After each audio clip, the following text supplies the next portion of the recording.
I had exactly 3 minutes to decide. Let my daughter die, or sell my dignity to a billionaire stranger. What would you do if the person you loved most had hours left to live, and the only way to save them required becoming someone else entirely? This is the story of a desperate father, a heartless CEO, and one fake relationship that changed everything. If you're watching from anywhere in the world, drop your city in the comments below. I want to see how far this story travels. Hit that like button and stay until the end, because what happens next will break your heart before it puts it back together. The rain wasn't falling, it was attacking. Ryan Walker sat motionless in his 15-year-old Honda Civic, parked 3 blocks from Mercy General Hospital, because the closer lots charged $12 an hour he didn't have. Water hammered the roof in sheets, turning the windshield into a blurred waterfall of streetlights and shadows. His phone screen glowed in the darkness, displaying the same impossible number it had shown for the past 40 minutes. $347,000. $347,000 for a surgery that would save his daughter's life. The number sat there like a tumor, malignant and immovable, mocking every pathetic attempt he'd made to find a solution. His bank account held $2,847. His credit cards were maxed. The hospital's financial assistance program had sent him a rejection letter so cold it might as well have been written in ice. Ryan's hands were shaking. Not from the cold, though. Chicago in late March was brutal. Not from exhaustion, though he'd been awake for 36 hours straight. His hands shook because somewhere in that hospital, 3 blocks away, his 8-year-old daughter was lying in a bed with a heart that was slowly killing her, and there was nothing he could do about it. The factory closing had happened 6 weeks ago. Hartwell Manufacturing, where he'd worked for 11 years, had shuttered without warning on a Tuesday morning. The owner had gathered everyone in the break room, spent 4 minutes explaining that overseas production was cheaper, and handed out severance checks that wouldn't cover 2 months of rent. Ryan had walked to his car in a daze, his toolbox under one arm, trying to figure out how to tell Emma that Daddy had lost his job. He tried to find work immediately. Applied to 43 different positions in 2 weeks. Warehouse jobs, delivery driving, retail, anything. But the Chicago job market in March was a graveyard, and every place that called him back took one look at his resume, 11 years at a factory that no longer existed, no college degree, and went with someone else. Then Emma had collapsed during recess. The school nurse had called him while he was sitting in the waiting room of a temp agency, filling out forms that asked for references he didn't have. Her voice had been carefully controlled, professionally calm in that way that meant something was very wrong. "Mr. Walker, Emma's had an incident. She's conscious and stable, but you need to come get her right now." The ambulance ride. The emergency room. The pediatric cardiologist with kind eyes and devastating words. Congenital heart defect. Severe mitral valve regurgitation. Surgical intervention required within weeks, not months. Cost. More money than Ryan would make in 5 years. He'd sat there in that consultation room with its motivational posters and box of tissues, nodding like he understood, while his entire world collapsed into a singularity of impossible arithmetic. The doctor kept talking about payment plans, medical loans, fundraising options. Ryan heard none of it. All he could hear was his daughter's voice from that morning, bright and fearless as always. "Dad, when I'm an astronaut, will you come visit me in space?" Now the rain was turning to sleet, tiny bullets of ice pecking at the metal roof. Ryan's phone buzzed. Another text from his sister in Denver asking if he needed money. She was a waitress with 3 kids of her own. He'd already told her no twice. He wasn't going to bleed his family dry just because his own life had fallen apart. The passenger door opened without warning. Ryan jerked sideways, his hand instinctively moving toward the door lock, but it was too late. A woman slid into the seat beside him in one fluid motion, pulling the door shut behind her. She was soaked, designer coat dripping, dark hair plastered to her face, but she moved with the kind of precision that suggested getting drenched in a Chicago rainstorm was only a minor inconvenience. "Jesus Christ," Ryan started, but she cut him off. "Ryan Walker." Her voice was smooth, controlled, expensive. Not a question, a statement. 32 years old, former machinist, single father, currently unemployed. She pulled a slim leather folder from inside her coat, seemingly unbothered by the fact that she'd just broken into a stranger's car. "Your daughter is Emma Claire Walker, age 8, currently admitted to Mercy General with a congenital heart defect requiring immediate surgical intervention. Ryan's heart was hammering. His mind raced through possibilities. Debt collector, social worker, some kind of government investigator. Who the hell are you? My name is Avery Sinclair. She opened the folder, and even in the dim light from the street lamp, Ryan could see printouts, documents, photos, information about him, about Emma. I'm the CEO of Sinclair Biotechnologies. We're the third largest pharmaceutical research company in the Midwest. I'm worth approximately $1.3 billion, though that number fluctuates depending on the market. She said it the way someone might mention they preferred coffee over tea. Just a fact, neither boastful nor apologetic. Ryan's hand moved to the door handle. I don't know what this is, but you need to get out of my car. I'm here to offer you a deal. I'm not interested in, I'll pay for your daughter's surgery. The words hit him like a physical blow.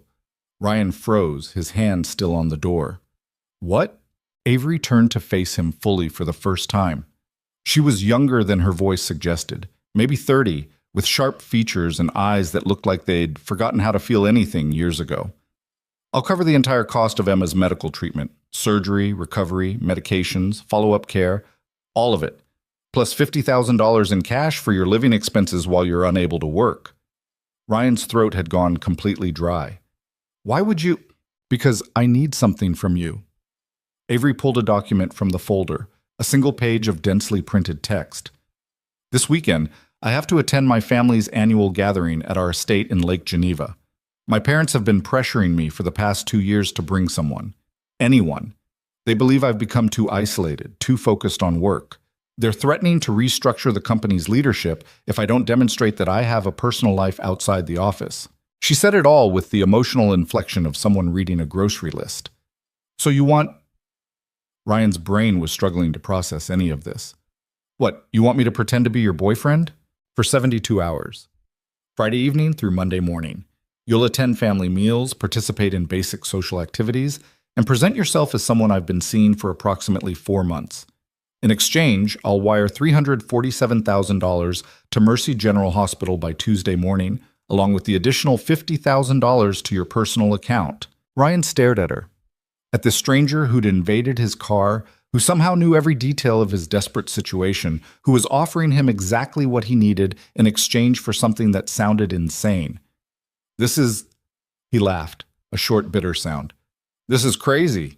You're crazy. I'm practical. Avery's expression didn't change. You need money you don't have.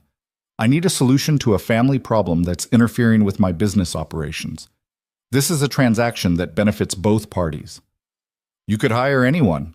Ryan gestured vaguely at the rain-soaked street. You're a billionaire. You could get some actors, some professional... I don't want someone polished. For the first time, something shifted in Avery's voice. Not quite emotion, but the shadow of it. My parents are extremely perceptive. They've met every type of corporate climber, every social performer. They'd see through someone trying too hard immediately. She tapped the folder with one perfectly manicured finger. But you're not trying to impress anyone. You're not playing a role. You're a father who worked an honest job for 11 years, who got destroyed by circumstances outside his control, who's sitting in a broken car in the rain because you're too proud to take charity from your sister. Her eyes met his, and they were utterly cold. My parents will believe you because you're real.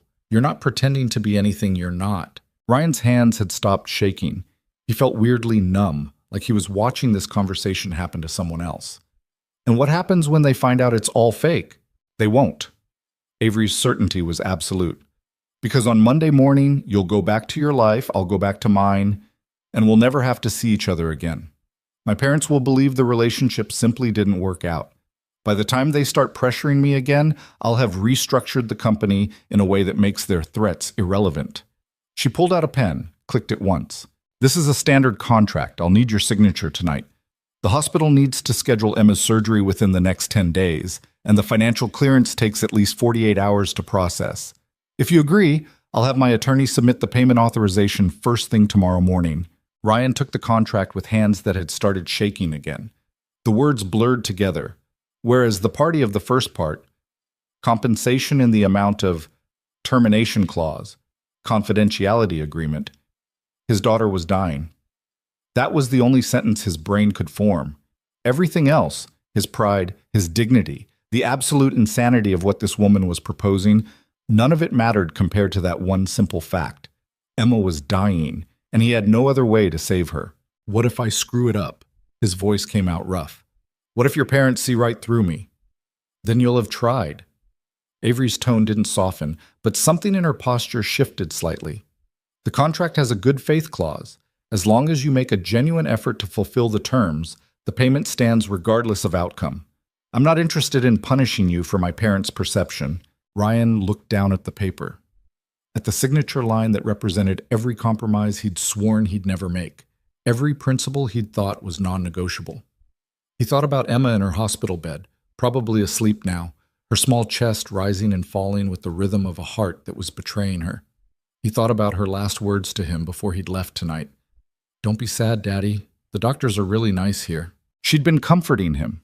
His 8-year-old daughter, facing surgery that could kill her, had spent her energy making sure he was okay. "I'm not going to lie about who I am." The words came out before Ryan fully realized he was speaking. "I'll do this. I'll go to your family thing. I'll play along. But I'm not going to pretend I'm something I'm not.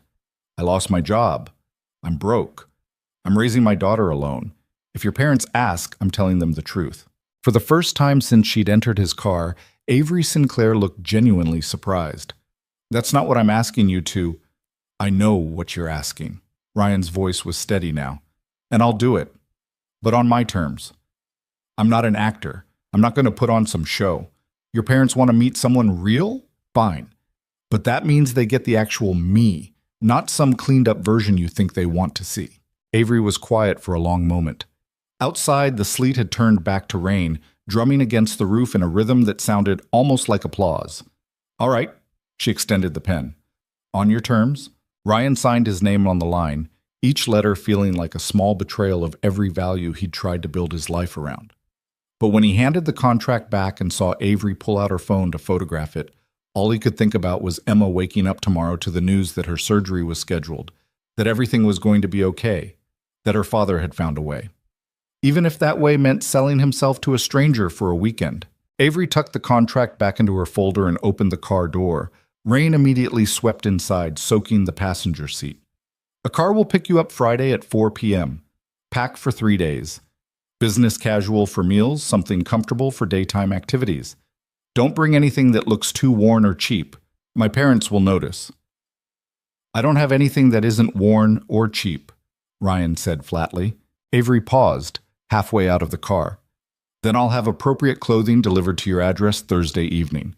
Size 42 jacket, 32 to 34 pants, 10.5 shoes." She'd memorized his measurements. Of course she had. "Anything else I should know?" Ryan asked. "Secret handshake? Code words? Don't try to be charming." Avery stepped fully out into the rain, seemingly unbothered by the way it immediately soaked through her expensive coat. "Don't tell elaborate stories. Don't overcompensate. Just be exactly who you are, and let me handle the rest." She closed the door and was gone. Striding down the sidewalk toward a black car Ryan hadn't even noticed parked 2 spaces ahead. Its headlights flared on, and then it was pulling smoothly into traffic, leaving him alone in his ancient Honda with a wet passenger seat and the lingering smell of whatever perfume cost when you were worth $1.3 billion. Ryan sat there for another 10 minutes, staring at nothing, trying to process what had just happened. His phone buzzed again. The hospital, probably, with another update he was too drained to read. He ignored it. Instead, he started the car, waited for the engine to reluctantly turn over, and headed toward Mercy General, toward Emma, toward whatever came next. The rain followed him the whole way. By Thursday evening, Ryan was convinced he'd hallucinated the entire encounter, except the contract was real. Avery's attorney had called Wednesday morning, a woman with a voice like cut glass who'd informed him that Mercy General had received payment authorization for Emma's complete treatment plan, that surgery was scheduled for the following Tuesday, and that Mr. Walker should expect a clothing delivery between 6 and 8 p.m. on Thursday.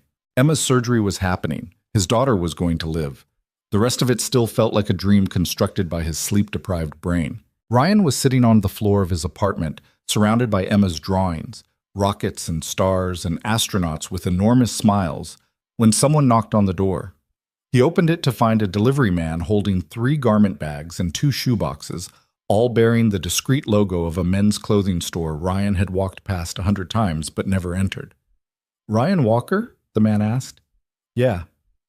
"Sign here, please." Ryan signed. The man left.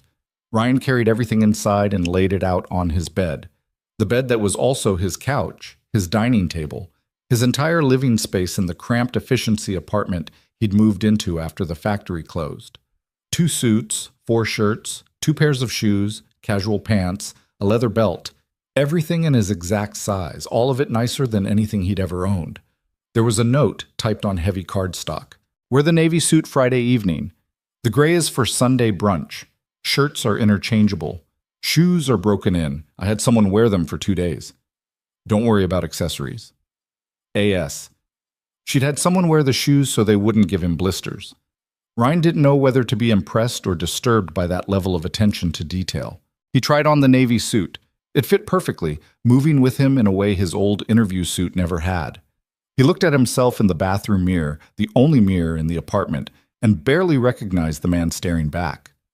He looked successful, put together, like someone who hadn't spent the last 6 weeks spiraling into poverty, like someone a billionaire CEO might actually date. His phone rang. Emma, calling from the hospital. "Dad!"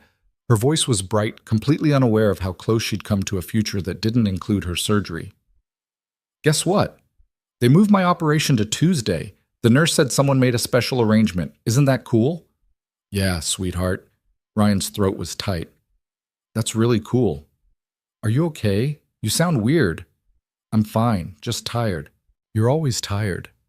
He could hear the gentle scolding in her voice, the same tone she used when he forgot to eat breakfast.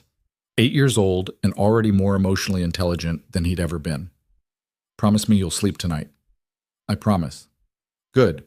Hey, can you bring my astronomy book tomorrow, the one with all the pictures of nebulas? I want to show the night nurse the Crab Nebula. She's never seen it." Ryan smiled despite everything. "I'll bring it." "Love you, Dad." "Love you too, Em." He hung up and stood there in his expensive new suit in his shabby apartment, feeling like he was being torn in 2 different directions. Everything he was about to do, the lying, the pretending, the weekend with strangers who lived in a world he couldn't begin to understand, all of it was for Emma, to give her the future she deserved. But that didn't make him feel any less like he was betraying something fundamental about who he'd always tried to be. Friday arrived with brutal efficiency. Ryan visited Emma in the morning, bringing her astronomy book and a coffee for her favorite nurse. His daughter was in good spirits, already excited about the surgery she didn't fully understand could kill her. The doctors had explained it to her in child-safe terms. They were going to fix her heart so she could run faster, breathe easier, maybe even go to space camp someday. She had no idea how close they'd come to losing that possibility. "Where are you going this weekend?" Emma asked as he was leaving. She was sitting up in bed, already flipping through her book, finding her favorite nebulas. "Work thing," Ryan lied. The words tasted wrong in his mouth. "Just a couple days. I'll be back Monday." "You found a job?" Her face lit up. "Sort of. Temporary thing. Pays well." "That's great, Dad." She grabbed his hand, squeezed it with the fierce strength of a child who didn't know she was supposed to be weak. "See? I told you something good would happen." Ryan kissed her forehead, breathing in the hospital smell that clung to her hair, antiseptic and laundry soap, and something indefinably sad. "You're the smartest person I know." "Obviously." She grinned, showing the gap where she'd lost a tooth 2 weeks ago. "Now go make lots of money so we can afford the cool space camp, not the boring one." He left before his voice could crack completely. At 4 p.m. exactly, a black Mercedes pulled up outside his apartment building. The driver was a man in his 50s, with the kind of face that suggested he'd seen everything and been impressed by none of it. He opened the rear door without a word. Ryan climbed in, his small duffel bag feeling pathetic next to the car's leather interior. Avery was already inside, working on a laptop that probably cost more than Ryan's entire apartment. She glanced up as he settled into the seat beside her, gave him a single evaluating look, then returned to her screen. "The suit fits," she said. Not a question. "Yeah. Good." They drove in silence for 10 minutes. Ryan watched Chicago slip past the tinted windows, familiar streets becoming less familiar, buildings getting newer and shinier, the skyline transforming from working-class neighborhoods to the downtown core, where people like Avery Sinclair shape the world according to their convenience. "My parents' names are Richard and Margaret," Avery said without looking up from her laptop. "They've been married for 34 years. My father built Sinclair Biotechnologies from a startup in our garage. My mother runs the family foundation. They have very specific ideas about what constitutes a successful life." She typed something, frowned at the screen. "We've been dating for 4 months. We met at a charity fundraiser for pediatric cancer research. You were there as a volunteer. Someone you worked with at the factory had a child with leukemia. We started talking near the silent auction tables. I was surprised by how honest you were about not belonging at that kind of event." Ryan absorbed this. "Did you make all that up, or is there an actual event?" "There's an event. It happened in November. I attended alone." Avery's fingers paused on the keyboard. "The story is plausible because it could have happened. The best lies are built on frameworks of truth." "Comforting," Ryan muttered. "I'm not interested in comfort. I'm interested in success." She finally closed the laptop, giving him her full attention for the first time. Her eyes were the color of winter sky, pale, sharp, unreachable. "My parents will ask you questions. About your daughter, about your work history, about your intentions with me. Answer honestly. Don't try to spin anything positively. They respect authenticity more than they respect polish." "You keep saying that, but you're literally paying me to lie to them." "I'm paying you to exist." Avery's voice was flat. "The lie is the context, not the content. You are exactly who you say you are. The only deception is the nature of our relationship." Ryan leaned back against the leather seat. "Do you actually talk like this all the time, or is this a special show for me?" Something flickered across Avery's expression. Annoyance, maybe, or surprise that he'd push back. "What's that supposed to mean?" "You sound like a legal contract. The lie is the context, not the content. Who talks like that?" "Someone who values precision over sentimentality." "Right." Ryan looked out the window. They were on the highway now, heading north toward Lake Geneva. "Must make dating really fun." "I don't date." "I noticed." Avery was quiet for a moment. When she spoke again, her voice had dropped about 10 degrees in temperature. "My last relationship ended 3 years ago. He died in a car accident on his way to meet me for dinner. Since then, I've found that building a pharmaceutical empire is significantly more predictable than trying to maintain human connections." The words landed like stones. Ryan turned back to her. "I'm sorry. I don't need sympathy." Avery opened her laptop again, her face carefully blank. "I need you to play your role this weekend. That's the extent of our arrangement." They didn't speak again for the rest of the drive. Gus. The Sinclair estate wasn't a house. It was a declaration of wealth so excessive it bordered on obscene. Ryan had seen nice houses before. He'd driven through Oak Park, admired the Frank Lloyd Wright homes, imagined what it might be like to have a yard and a garage and windows that didn't rattle in the wind. But this was something else entirely. The main residence was a sprawling stone mansion that looked like it had been transplanted from the English countryside, all ivy-covered walls and mullioned windows and chimneys rising like exclamation points against the darkening sky. The driveway alone was longer than Ryan's entire street. Gardens stretched in every direction, meticulously maintained even in early spring. Through gaps in the trees, he could see Lake Geneva glittering in the last of the daylight. "Jesus," he breathed. "My parents believe in demonstrating success," Avery said dryly. "Subtlety has never been the family strong suit." The Mercedes stopped beneath a covered portico. The driver opened Ryan's door and he stepped out into air that smelled like money, fresh-cut grass and expensive flowers, and the kind of clean that came from having people whose entire job was making sure nothing was ever out of place. Avery emerged from the other side, smoothing her skirt with the automatic gesture of someone who'd been trained since childhood to always look perfect. She walked around the car to stand beside him, and for just a moment her hand touched his elbow. "Remember," she said quietly, "you're here because I want you to be, not because I need anything from you. That's what they have to believe."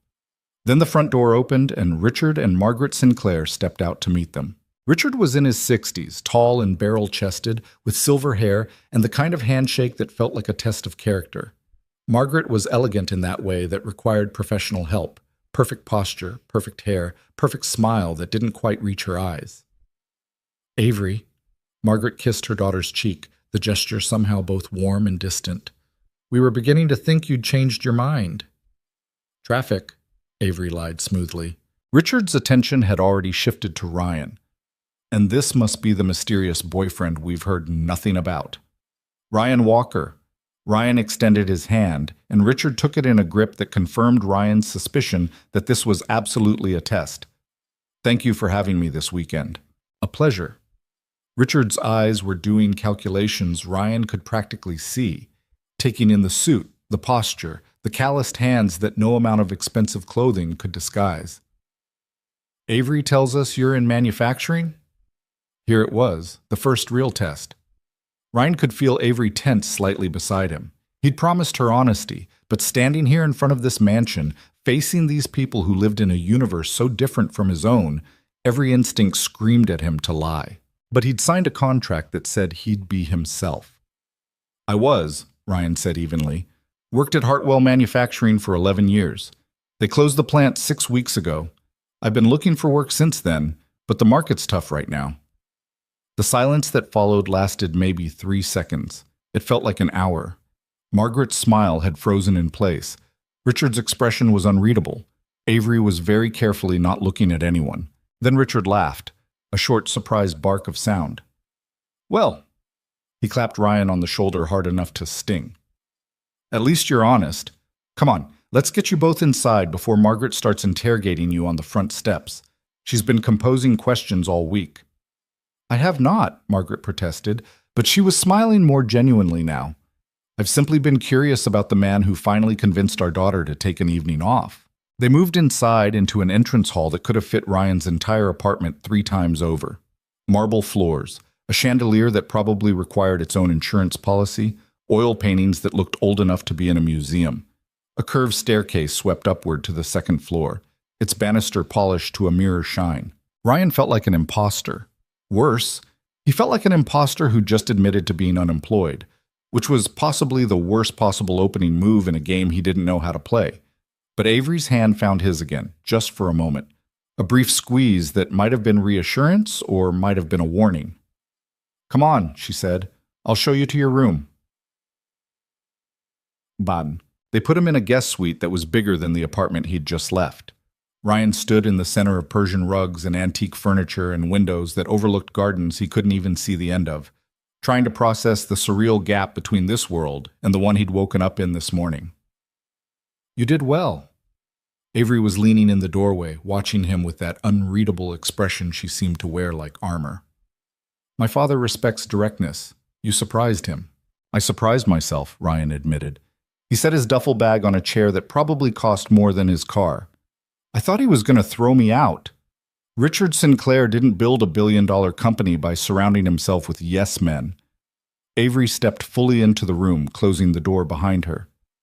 He values competence and honesty. The worst thing you could have done was try to impress him. Then I guess we're off to a great start, because I definitely didn't do that. The corner of Avery's mouth twitched. It might have been the beginning of a smile. Dinner's at 7. It'll be formal. My parents, my Uncle Thomas and his wife, and my cousin Victoria. Don't worry about which fork to use. Just follow my lead. Anything else I should know? Victoria is a corporate attorney. She'll try to determine if you're after money. Don't take the bait. Thomas will probably ignore you entirely. He resents that my father made me CEO instead of his son. Margaret will ask you about Emma. That's not a trap. She genuinely cares. Ryan nodded slowly. Your family sounds fun. They're necessary. Avery moved toward the door, then paused with her hand on the knob. Ryan, what you said out there about being unemployed, that was either the smartest or the stupidest thing you could have done. I genuinely don't know which yet. Yeah, well, Ryan shrugged. Welcome to my entire life strategy. This time she definitely smiled, just a little, before she disappeared into the hallway. Ryan waited until her footsteps faded, then collapsed onto the bed, which was somehow even more comfortable than it looked, and stared at the ceiling. Somewhere 3 floors below, Emma was probably asking the night nurse about constellations. Somewhere in this massive house, A family of strangers was preparing for dinner with the unemployed factory worker their daughter had brought home. And somewhere in between those two realities, Ryan Walker was trying to figure out who the hell he was supposed to be. The sun set outside his windows, painting the lake in shades of gold and orange and purple. It was the most beautiful thing he'd seen in months. It made him feel lonelier than he'd felt in years. Dinner was a masterclass in passive-aggressive wealth. The dining room could have hosted a small wedding. Crystal chandeliers hung from a coffered ceiling that looked hand-painted by someone who'd probably died 200 years ago. The table was long enough that Ryan briefly wondered if they'd need phones to communicate with people at the far end. Place settings sparkled with more silverware than he'd known existed, forks and knives and spoons and configurations that seemed designed specifically to humiliate people who hadn't grown up with staff. Ryan counted 8 pieces of cutlery at his spot alone. "Just start from the outside and work your way in," Avery murmured as they entered.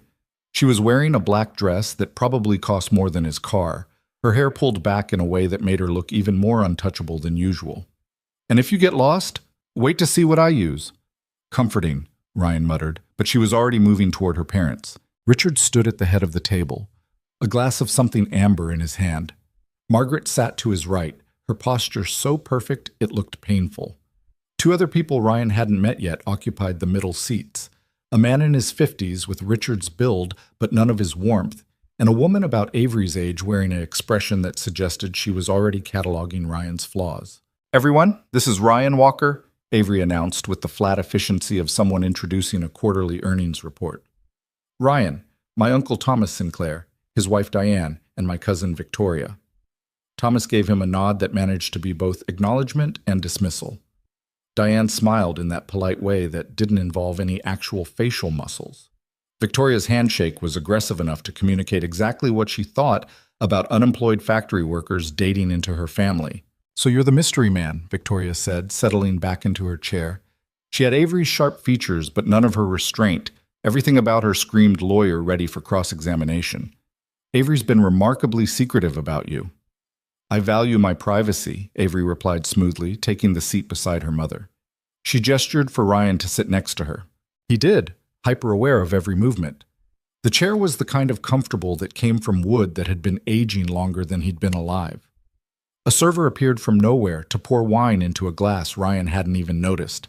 Everything moved with choreographed precision that made him feel like he was watching a play he hadn't been given the script for. "So, Ryan," Margaret's voice was pleasant, but her eyes were sharp. "Avery mentioned you have a daughter?" Here was safer ground. Ryan felt some of the tension leave his shoulders. "Emma. She's 8. Currently in the hospital. Heart surgery scheduled for next Tuesday." The temperature in the room dropped several degrees. Margaret's expression shifted to genuine concern. "Oh, my dear, why didn't you say something? You should be with her." "She's stable," Ryan said quickly. "The doctors are monitoring her closely. She insisted I not cancel my plans this weekend. Very bossy for an 8-year-old. That got a small smile from Margaret. "They're all bossy at 8. Is her mother—" "She died." The words came out harder than Ryan intended. 3 years ago. Car accident. It's just been the 2 of us since then." The silence that followed was different from the earlier one. This wasn't judgment, it was the uncomfortable quiet of wealthy people encountering real tragedy and not knowing what to do with it. "I'm very sorry," Margaret said softly. "That must be incredibly difficult." "We manage." Victoria leaned forward, her wine glass catching the chandelier light. "And the hospital bills? I imagine that's quite a financial burden, especially with the current job situation." There it was, the first real trap. Ryan met her eyes steadily. "It's handled." "How generous of someone," Victoria said, and the emphasis made it clear exactly who she suspected. "Victoria." Richard's voice cut across the table like a blade. "Let the man eat his dinner before you start deposing him." The servers appeared again, this time carrying plates that looked more like art installations than food. Some kind of fish with vegetables arranged in patterns that suggested someone had spent entirely too much time on presentation. Ryan picked up what he hoped was the right fork and followed Avery's lead. The fish was incredible. He'd never tasted anything like it. He also had no idea what it was. "So you worked at Hartwell Manufacturing," Thomas spoke for the first time, his tone suggesting he already knew everything about Ryan's employment history and found it wanting. 11 years in the same position must have been stable. Ryan heard the condescension clearly. It was honest work. I was good at it. Not my fault some executive decided quarterly profits mattered more than the people who actually made the products. Thomas's eyebrows rose. Diane looked scandalized. Victoria's expression suggested she'd just found an opening in his defense. But Richard laughed. Fair enough, he said, cutting into his own fish with surgical precision. The race to the bottom is real. I've watched plenty of good companies destroy themselves chasing cheaper labor. He pointed his fork at Ryan. What did you do there, specifically? Precision machining. We made components for medical equipment, surgical tools, diagnostic machinery parts. Tolerances down to micrometers. One mistake could kill someone on an operating table, so you learn to be perfect every single time. Sounds incredibly boring, Victoria said. It was. Ryan shrugged. Most good work is.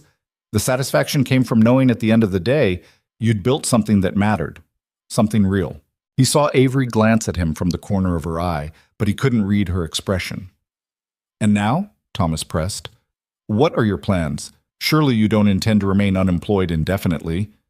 Thomas, Margaret interjected, but Ryan shook his head. It's fine, it's a fair question.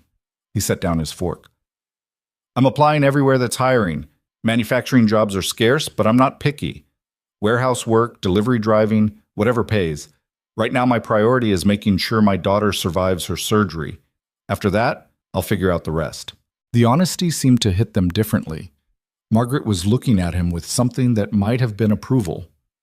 Richard was nodding slowly, like Ryan had passed some invisible test. Even Thomas looked slightly less dismissive. Victoria, however, wasn't finished. It must be challenging, she said, her tone dripping with false sympathy. Maintaining a relationship with someone like Avery when you're in such different life circumstances. The wealth gap alone. Victoria. Avery's voice was cold enough to frost the crystal. Drop it. I'm simply saying you're simply being rude. Avery's hand found Ryan's under the table, her fingers cold against his. Ryan is here because I want him here. His bank account is irrelevant to me. But surely, enough! Richard's command left no room for argument.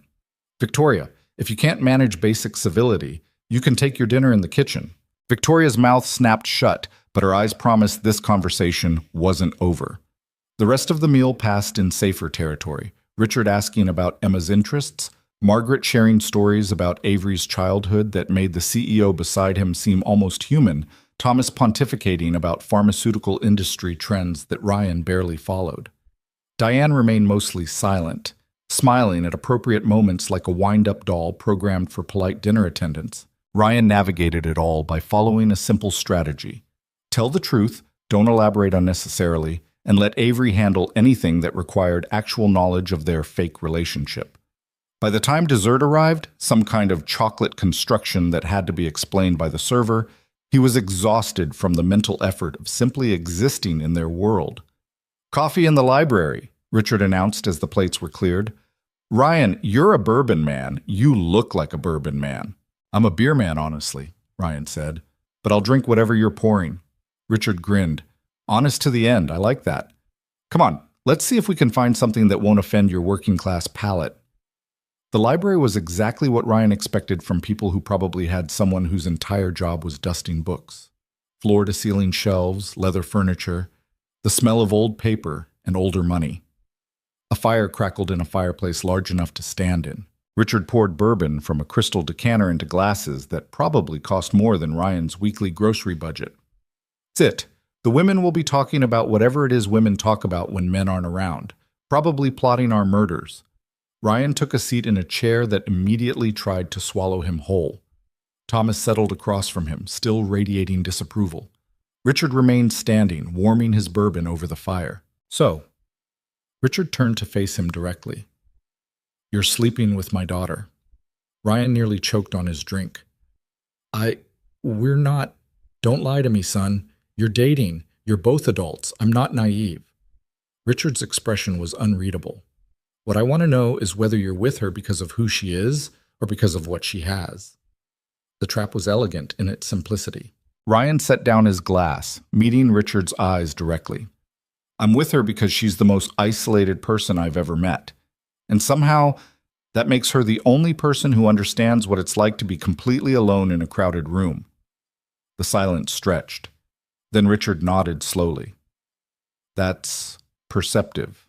She told me about her fiancé, Ryan continued, not sure why he was still talking but unable to stop. About losing him. About burying herself in work because it's safer than letting anyone get close enough to hurt her again. I get that. I've been doing the same thing for 3 years. Thomas was staring at him like he'd grown a second head. Richard's expression had softened in a way that made him look older, more tired. James was a good man, Richard said quietly. His death nearly destroyed her. We tried to help, but Avery, he trailed off, taking a long drink. She builds walls instead of bridges. Always has. I'd begun to think she'd sealed herself off permanently. Maybe she had, Ryan said. Maybe she still is. I don't know. We're taking it slow. Because of your daughter. Because of a lot of things. Ryan picked up his bourbon again, buying time. Look, Mr. Sinclair. Richard. Richard? I'm not going to pretend I belong in this world. I don't. Your daughter lives in a universe I barely understand, but she's real with me in a way I'm guessing she isn't with most people. And I'm real with her. That's worth something, even if everything else is complicated. Richard studied him for a long moment, then raised his glass. To complicated things being worth something. Ryan clinked his glass against Richard's, feeling like he'd just navigated a minefield while blindfolded. Thomas, who'd been silent throughout the exchange, finally spoke. You're either the best con artist I've ever met, or you actually believe what you're saying. Does it matter? Ryan asked. To the family assets? Absolutely. Then get a prenup lawyer. I don't care. Ryan's patience was wearing thin. I'm not after money. I'm after a chance at something normal in a life that's been anything but normal for 3 years. Thomas opened his mouth to respond, but Richard cut him off. That's enough, Thomas. The man's been vetted more thoroughly than our last board appointment. Let him breathe. Ryan blinked. Vetted? You think Avery brought you here without a background check? Richard's smile was knowing. We know about every speeding ticket, every credit card payment, every reference from your former supervisors. You're clean, aggressively clean. No debt beyond the medical bills, no criminal record, not even a parking violation in the past 8 years. Either you're exactly what you appear to be, or you're a professional who's very good at covering tracks. Jesus Christ. Ryan set down his glass harder than he intended. You people actually live like this? We protect what's ours. Thomas's tone was unapologetic. Avery is worth over $1 billion. You can't fault us for being cautious. I can fault you for treating her like an asset instead of a person. The words came out before Ryan could stop them. Thomas's face went red. Richard's eyebrows climbed toward his hairline. Excuse me? Thomas's voice was dangerous. Ryan knew he should back down. Should apologize, laugh it off, blame the bourbon. But he was tired of these people and their tests and their casual assumption that money gave them the right to dissect his entire life while treating their own daughter like a balance sheet. You heard me. Ryan stood, suddenly needing space from the suffocating wealth and condescension. Avery is a person. She's lonely and sad and working herself to death because it's easier than feeling anything. And you're all so busy protecting your money that you can't see she's falling apart. How dare you? Thomas was on his feet now, too. Thomas, sit down. Richard's command was quiet but absolute. He turned to Ryan. You've got balls, I'll give you that. But you're walking a very thin line. Then kick me out. Ryan was committed now, too angry to care about consequences. Send me back to Chicago. I'll survive. But maybe while you're celebrating getting rid of the working class problem, you could ask your daughter when she last took a day off, or when she last talked about anything except work, or when she last looked actually happy instead of just functional. The fire crackled. Somewhere distant, a clock chimed 10. Richard drained his bourbon in one swallow. Get out. Ryan's stomach dropped. Mr. Sinclair, get out of this library before I say something I'll regret. Richard refilled his glass with shaking hands. You've given me a lot to think about, and I'd prefer to do that thinking without an audience. It wasn't quite a dismissal from the house, but it was close enough. Ryan left the library and stood in the hallway, his heart hammering. He just torpedoed the entire weekend, possibly endangered Emma's surgery funding, definitely destroyed any chance of pulling off this charade successfully. That went well.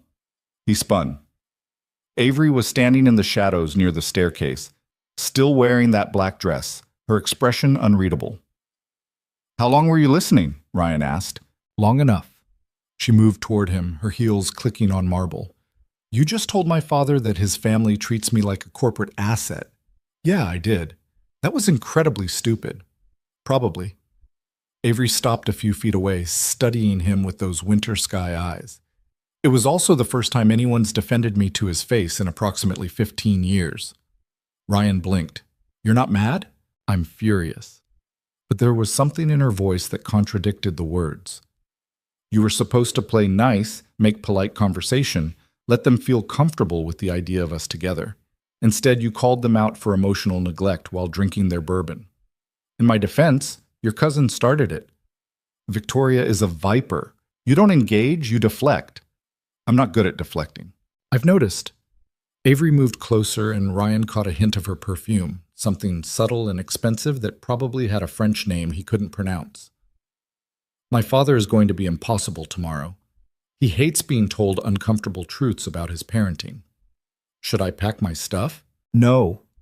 She was close enough now that Ryan could see the faint lines of exhaustion around her eyes, the tension she carried in her shoulders. "You should get some sleep. We have brunch at 10, then sailing in the afternoon. Try to avoid calling anyone else out on their family dysfunction." "No promises." The corner of her mouth twitched again, that almost smile that seemed to be the most emotion she allowed herself. "You're either very brave or very stupid, Ryan Walker." "Why not both?" This time she did smile, just for a second, before the mask slipped back into place. "Good night." She turned toward the stairs, then paused. "For what it's worth, thank you. For what you said in there. No one's ever—" She stopped, seeming to struggle with words for the first time since he'd met her. "Just thank you." Then she was gone, disappearing up the staircase like smoke, leaving Ryan alone in a hallway full of art he didn't understand in a house he didn't belong in, wondering what the hell he'd just done. His phone buzzed, a text from Emma's night nurse. "She's asking about you, wants to know if you're having fun at your work thing." Ryan typed back, "Tell her I'm having an adventure, and that I love her." The response came immediately. "Will do. She says she loves you too, and don't forget to eat vegetables." Despite everything, Ryan smiled, 8 years old and still trying to take care of him. He climbed the stairs to his absurdly large guest room, stripped off the expensive suit, and lay on sheets that probably cost more than his monthly rent. Through the windows, he could see the lake reflecting moonlight, peaceful and distant and completely removed from anything resembling his real life. Somewhere in this house, Avery Sinclair was probably still awake, working on her laptop, building walls against a world that had hurt her too many times. Somewhere in Chicago, his daughter was dreaming about stars and space stations and futures that might actually happen now. And somewhere between those two impossible realities, Ryan was beginning to suspect this weekend was going to change things in ways the contract had never mentioned. He fell asleep trying to figure out whether that terrified him or gave him hope. Morning came too early and too bright. Ryan woke to sunlight streaming through windows he'd forgotten to cover, his phone showing 8:47 a.m. and 3 missed calls from a number he didn't recognize. He listened to the voicemail while pulling on jeans and a t-shirt, someone from the hospital's billing department confirming that payment authorization had been received and Emma's surgery was definitely happening Tuesday morning. It was real. All of this insanity was actually working. He was about to head downstairs when someone knocked. Ryan opened the door to find a man in his 30s wearing an expression of professional neutrality.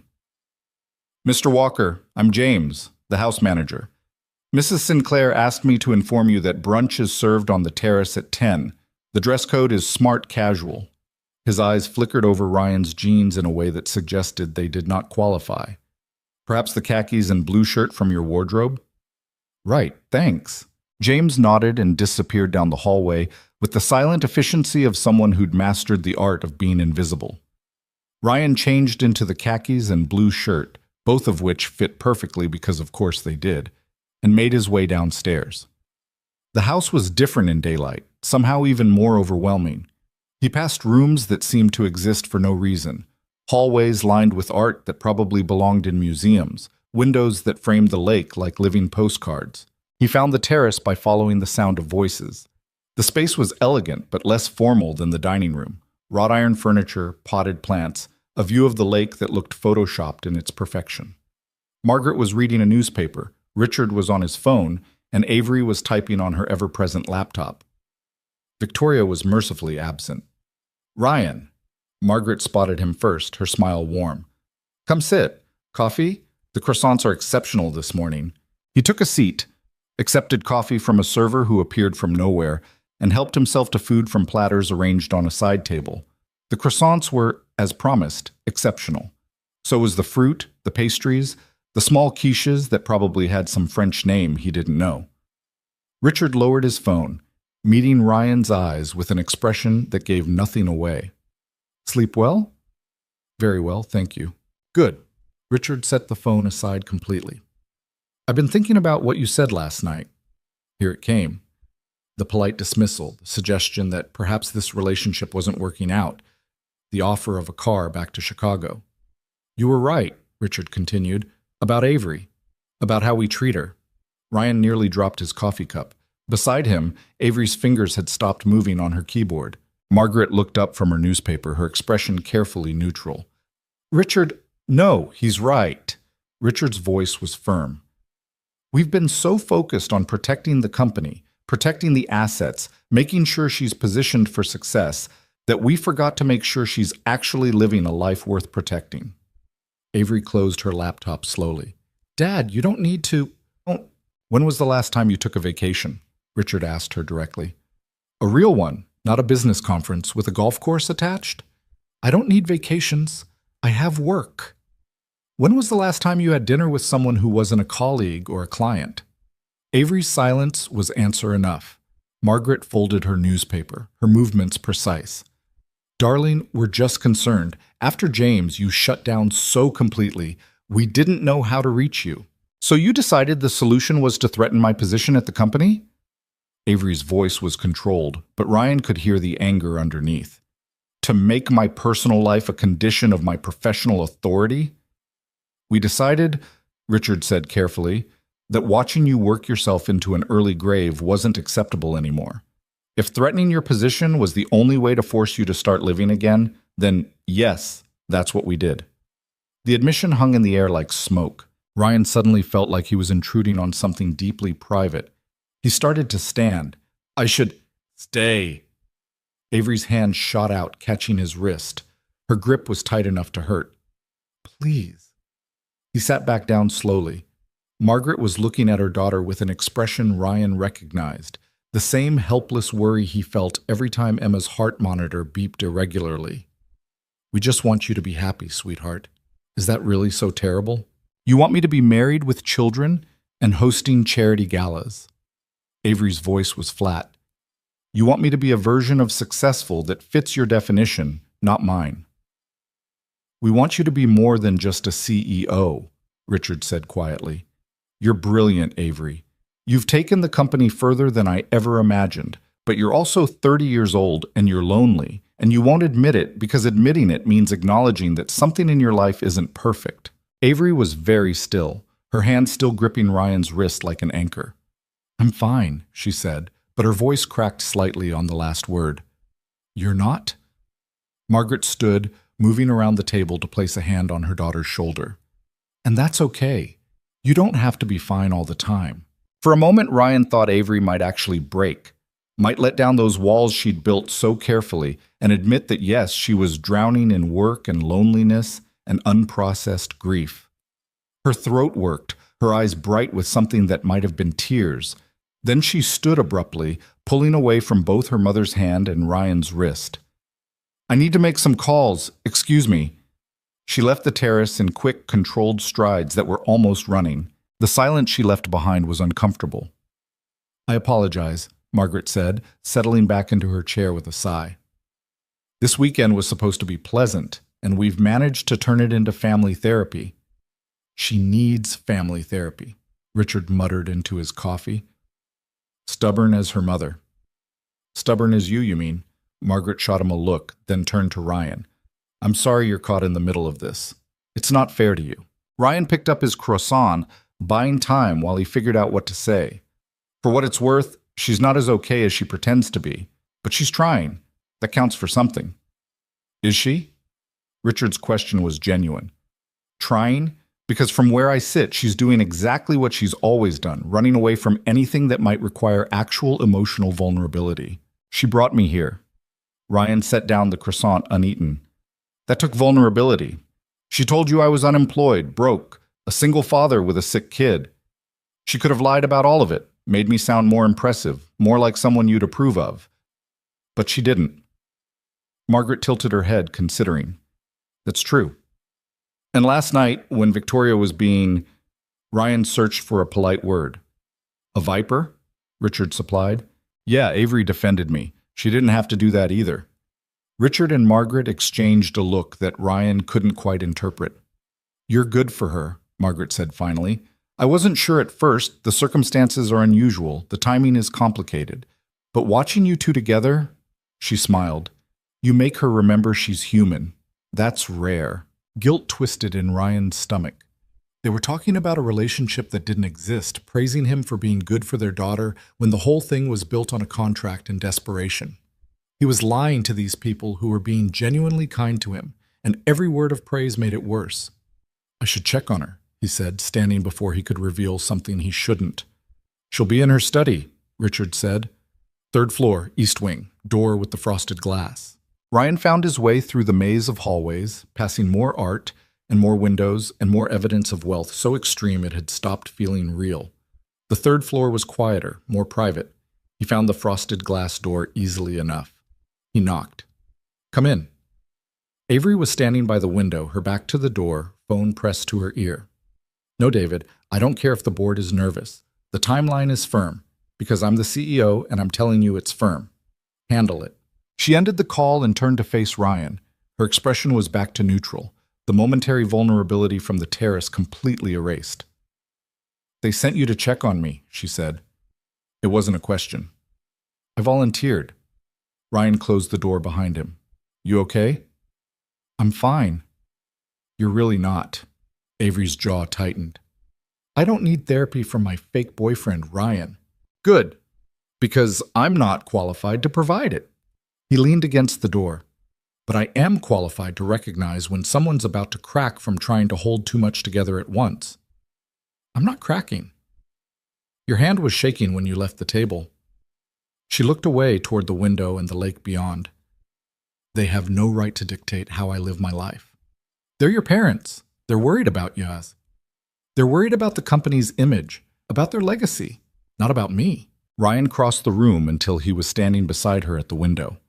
Up close, he could see the faint shadows under her eyes, the tension in her shoulders that suggested she carried the world there and refused to put it down. That's not true and you know it, he said quietly. Your mom looked like she was about to cry when you left. Your dad looks like he hasn't slept in a week. They're handling it badly, sure, but they actually care. Caring means respecting my choices. And your choice is to work yourself to death? Avery's head whipped around, her eyes blazing. What would you know about my choices? You've known me for 3 days. I know what grief looks like. Ryan held her gaze steadily. I know what it's like to bury yourself in anything that keeps you from feeling the empty space where someone used to be. I did it for 2 years after my wife died. Worked double shifts, took every overtime hour, anything to avoid going home to an apartment that was too quiet. Some of the fire left Avery's expression. What stopped you? She asked. Emma asked me if I was mad at her. Ryan's throat tightened at the memory. She was 6 years old, and she thought I was working all the time because I didn't want to be around her. That's when I realized I wasn't protecting myself from grief. I was running from the only good thing I had left. Avery was quiet for a long moment. When she spoke, her voice was softer than he'd ever heard it. James and I were supposed to get married. We had the venue booked, the dress ordered. He was driving to meet me at the restaurant where we were planning the menu, and someone ran a red light going 60 in a 35 zone. Ryan waited, not pushing. I was at the restaurant when they called me, she continued. I was looking at dessert options, trying to decide between chocolate or vanilla cake. That's what I was doing when he died. That's not your fault. I know that intellectually. Avery's hand came up to touch the window, her fingers leaving condensation marks on the glass. But knowing something intellectually and feeling it emotionally are very different things. Yeah, Ryan said, they really are. They stood there together in silence, watching the lake, two people who'd learned the same terrible lesson about how quickly everything could fall apart. "This weekend is a mistake," Avery said finally. "I thought I could control it, manage it like a business transaction. But being here, dealing with my parents, pretending to be in a relationship when I can barely handle real human connection." She shook her head. "I'm sorry I dragged you into this." "You didn't drag me. I signed the contract." "Because you were desperate. Because Emma needed me to." Ryan turned to face her fully. "And yeah, at first it was just about the money. But your parents are right about one thing. You deserve more than just work and loneliness." "I have work, that's enough." "Is it?" Ryan challenged. "Because from where I'm standing, you look about as happy as I felt before Emma made me realize I was drowning." Avery's eyes met his, and for just a second he saw past the CEO, past the walls, past everything she used to keep the world at arm's length. He saw someone who was tired and scared and so lonely it hurt. Then her phone rang, shattering the moment. She answered it automatically. "Sinclair, no, I told you the merger timeline isn't—" "David, if you can't handle basic negotiations without calling me every 5 minutes?" She walked away toward her desk, slipping back into CEO mode like armor. Ryan let himself out quietly. He spent the rest of the morning wandering the estate grounds, trying to process everything that had happened. The gardens were immaculate, the lake was beautiful, and he felt completely out of place in all of it. His phone rang around noon, Emma video calling from her hospital bed. "Dad, you're outside. Where are you?" "At a friend's house," Ryan said, not quite lying. "Near a lake." "It's pretty. Show me around." He walked her through the gardens, pointing out flowers he couldn't name, letting her exclaim over the size of the house in the background. Her enthusiasm was infectious, pulling him out of the strange melancholy that had settled over him. "Is your friend nice?" Emma asked. "Yeah. A little complicated, but nice." "That's good. You need more friends." She said it with the complete sincerity of a child who worried about her parent. "You work too much." Ryan laughed. "You sound like Grandma." "Grandma's smart." Emma's face got serious. "Dad, I'm kind of scared about Tuesday." His chest tightened. "I know, sweetheart, that's okay. Being scared is normal." "What if something goes wrong?" "Then the doctors will fix it. They're really good at their jobs." "What if—" Her voice got small. "What if I don't wake up?" Ryan had to sit down on a nearby bench. "Emma, listen to me. You're going to wake up. You're going to wake up, and you're going to feel better than you have in months, and then we're going to go to that space camp you keep talking about. Promise?" He knew he shouldn't promise, knew that anything could happen in surgery, that there were no guarantees. But looking at his daughter's face on that screen, seeing the fear she was trying so hard to be brave about, he couldn't help himself. "I promise." Emma smiled, and some of the fear left her eyes. "Okay. I believe you." A nurse appeared in the background. "I gotta go. They're bringing lunch. Love you, Dad." "Love you too, Em." The screen went dark, leaving Ryan staring at his own reflection in the black glass. He'd just promised his daughter something he had no power to guarantee, made a vow he might not be able to keep. But what else could he have done? "She's beautiful." Ryan looked up. Avery was standing a few feet away, still in her work clothes, her laptop bag over one shoulder. "You were watching?" he asked. "The end of it. I came out to find you for sailing, heard you talking." She moved closer, sat on the bench beside him. "She sounds exactly like how you described her, brave and bossy." "She's terrified." Ryan pocketed his phone, trying not to show it, but terrified. Kids are good at hiding things from their parents. We think we're protecting them by being strong, but they end up protecting us right back. "Speaking from experience?" Avery nodded slowly. "When my parents' marriage was falling apart, I was 12, I used to pretend everything was fine at school. Got straight A's, never caused problems, made sure they never had to worry about me on top of everything else." She smiled without humor. "Turns out being the perfect daughter just taught me to hide everything I was actually feeling." Ryan studied her profile. "They didn't get divorced." "No, they fixed it somehow. But the pattern stuck." She turned to face him. "You're a good father, Ryan. Emma's lucky to have you." "I'm doing my best. That's more than a lot of people do." They sat in silence for a moment, the spring breeze carrying the smell of lake water and expensive flowers. I canceled sailing, Avery said. Told my parents we needed some space from family activities. They understood. So what now? Now. She stood extending a hand. You and I take a walk, have a real conversation, and maybe I try to remember how to interact with another human being without treating it like a business meeting. Ryan took her hand, let her pull him up. That sounds terrifying for you. Absolutely. But she was almost smiling. But you've already destroyed my carefully planned weekend, so I might as well lean into the chaos. They walked along the lake shore, talking about nothing important. Emma's obsession with astronomy, Ryan's failed attempt to understand cryptocurrency, Avery's secret addiction to reality TV cooking shows, small truths that felt bigger than they were, cracks in both their armor that let a little light through. For the first time since arriving, Ryan forgot to feel like an imposter. And Avery, for the first time in years, forgot to calculate the cost of letting someone see her as more than just a CEO. Neither of them noticed the weekend was already changing into something neither the contract nor desperation could fully explain. The walk stretched longer than either of them planned. They ended up on a wooden dock that jutted into the lake, its boards weathered gray from years of sun and water. Avery kicked off her shoes and sat at the edge, dangling her feet above the surface.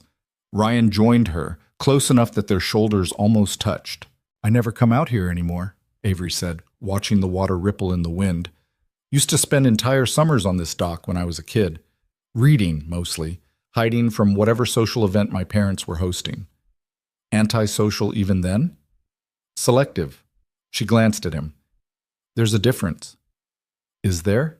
Antisocial means you hate people. Selective means you just hate most people. The corner of her mouth twitched.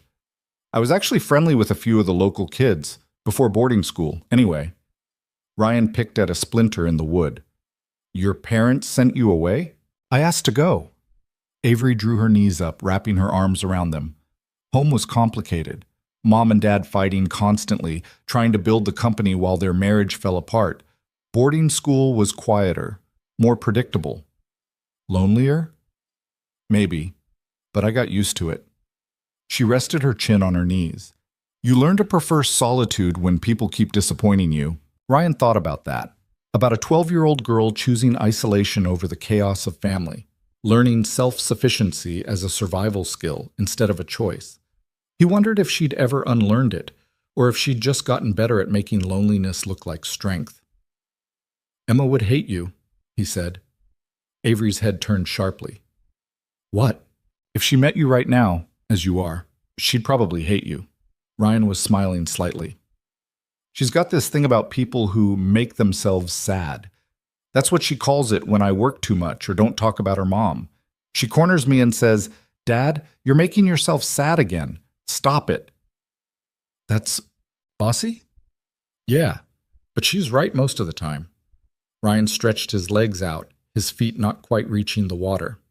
She'd take one look at you and say you're making yourself sad on purpose. Then she'd probably lecture you about how being smart doesn't mean being alone. She sounds terrifying. She's 8 and smarter than I'll ever be. Avery was quiet for a moment. When she spoke, her voice was careful. Do you ever regret it? Having a child so young? Being tied down when you could have done other things? Never. Ryan didn't hesitate. Not even once. She's the only thing I've ever done that mattered. What about your wife? The question hung between them like smoke. Sarah was... Ryan struggled to find words that felt true. She was good, kind. We met when we were 23, got married at 24 because we were young and stupid and thought we had everything figured out. Emma came a year later, and for a while everything was perfect. Simple, but perfect. What changed? Nothing changed. That was the problem. Ryan's voice went rough. We were happy, genuinely happy. Then one Tuesday, she was driving to pick up Emma from daycare, and some drunk ran a stop sign going 50. She died before the ambulance arrived. Avery's hand found his on the dock, her fingers cold against his palm. Emma was 3, Ryan continued. Old enough to remember her mom, young enough that the memories are already fading. Sometimes she asks me what Sarah's voice sounded like, and I play old videos on my phone so she won't forget. But the videos are only fragments. You can't capture a whole person in 30 seconds of footage. I'm sorry. Everyone's sorry. Doesn't bring her back. He turned his hand over, threading his fingers through Avery's without really thinking about it. The worst part is how fast life just continues. 3 months after Sarah died, I was back at work because the bills didn't stop. 6 months later, Emma was asking if she could have a birthday party like nothing had happened. A year later, I realized I'd gone whole days without thinking about Sarah, and I felt guilty for moving forward. Grief is strange that way, Avery said softly. It doesn't follow rules. You think you're fine, then something tiny, a song, a smell, and you're right back in it. What brings you back? Avery stared at the water. Weddings? I can't attend weddings anymore. I tried once, about a year after James died. Made it through the ceremony, barely, but when they did the first dance, she shook her head. I left before dinner, sat in my car in the parking lot, and couldn't figure out how to start the engine. Ryan squeezed her hand. Everyone kept telling me it would get easier with time, Avery continued, that grief fades, that you heal. But it doesn't fade. It just becomes part of your furniture. You stop tripping over it every day, but it's always there. Yeah, Ryan agreed. It really is. They sat like that for a while, hands linked, watching the lake reflect clouds that looked like they might mean rain later.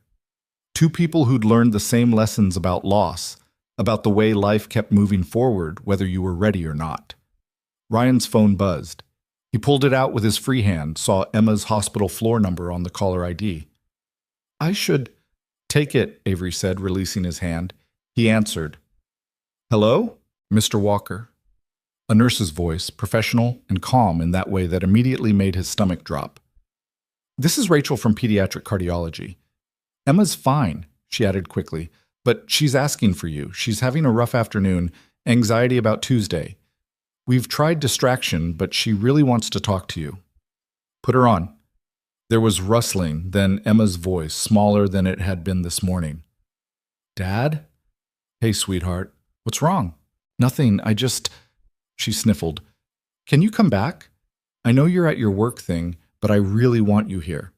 Ryan's chest felt like someone had reached in and squeezed. Em, I can't. I'm hours away, but I can stay on the phone as long as you want. It's not the same. I know. Beside him, Avery had gone very still, her expression shifting into something Ryan couldn't read. The surgery is only 2 days away, Emma said, her voice wavering. What if something bad happens and you're not here? What if the last time we talked was on a phone? Nothing bad is going to happen. Ryan tried to keep his voice steady, even as panic clawed at his throat. You're going to be fine, and I'll be there Tuesday morning before you even wake up for surgery, I promise. You can't promise that. Nobody can promise that. She was right, and they both knew it. Ryan opened his mouth to say something comforting, something reassuring, but the words wouldn't come. Then Avery leaned close to the phone. Emma? My name is Avery. I'm a friend of your dad's. Silence on the other end. Then cautiously, Hi. Your dad told me you want to be an astronaut. Yeah, Sabi? So I was wondering if you knew about the Crab Nebula. Your dad mentioned you have a book about it. Emma's voice brightened slightly. It's in Taurus. It's a supernova remnant from 1054. People saw it during the day, it was so bright. That's exactly right. Avery's tone was genuinely impressed. Did you know they found a pulsar in the center? It rotates 30 times per second. Really? Emma sounded more like herself now. How do they know it rotates that fast? Radio telescopes. They can detect the pulsar's radio waves with incredible precision. It's like a cosmic lighthouse. Ryan watched Avery talk to his daughter about astronomy, her entire demeanor changing. The cold CEO vanished, replaced by someone who actually seemed to care about an 8-year-old's obsession with space. She answered Emma's questions with patience, asked follow-up questions that showed she was actually listening, even laughed when Emma declared that she was definitely going to discover a new nebula and name it after her dad. Can I tell you a secret?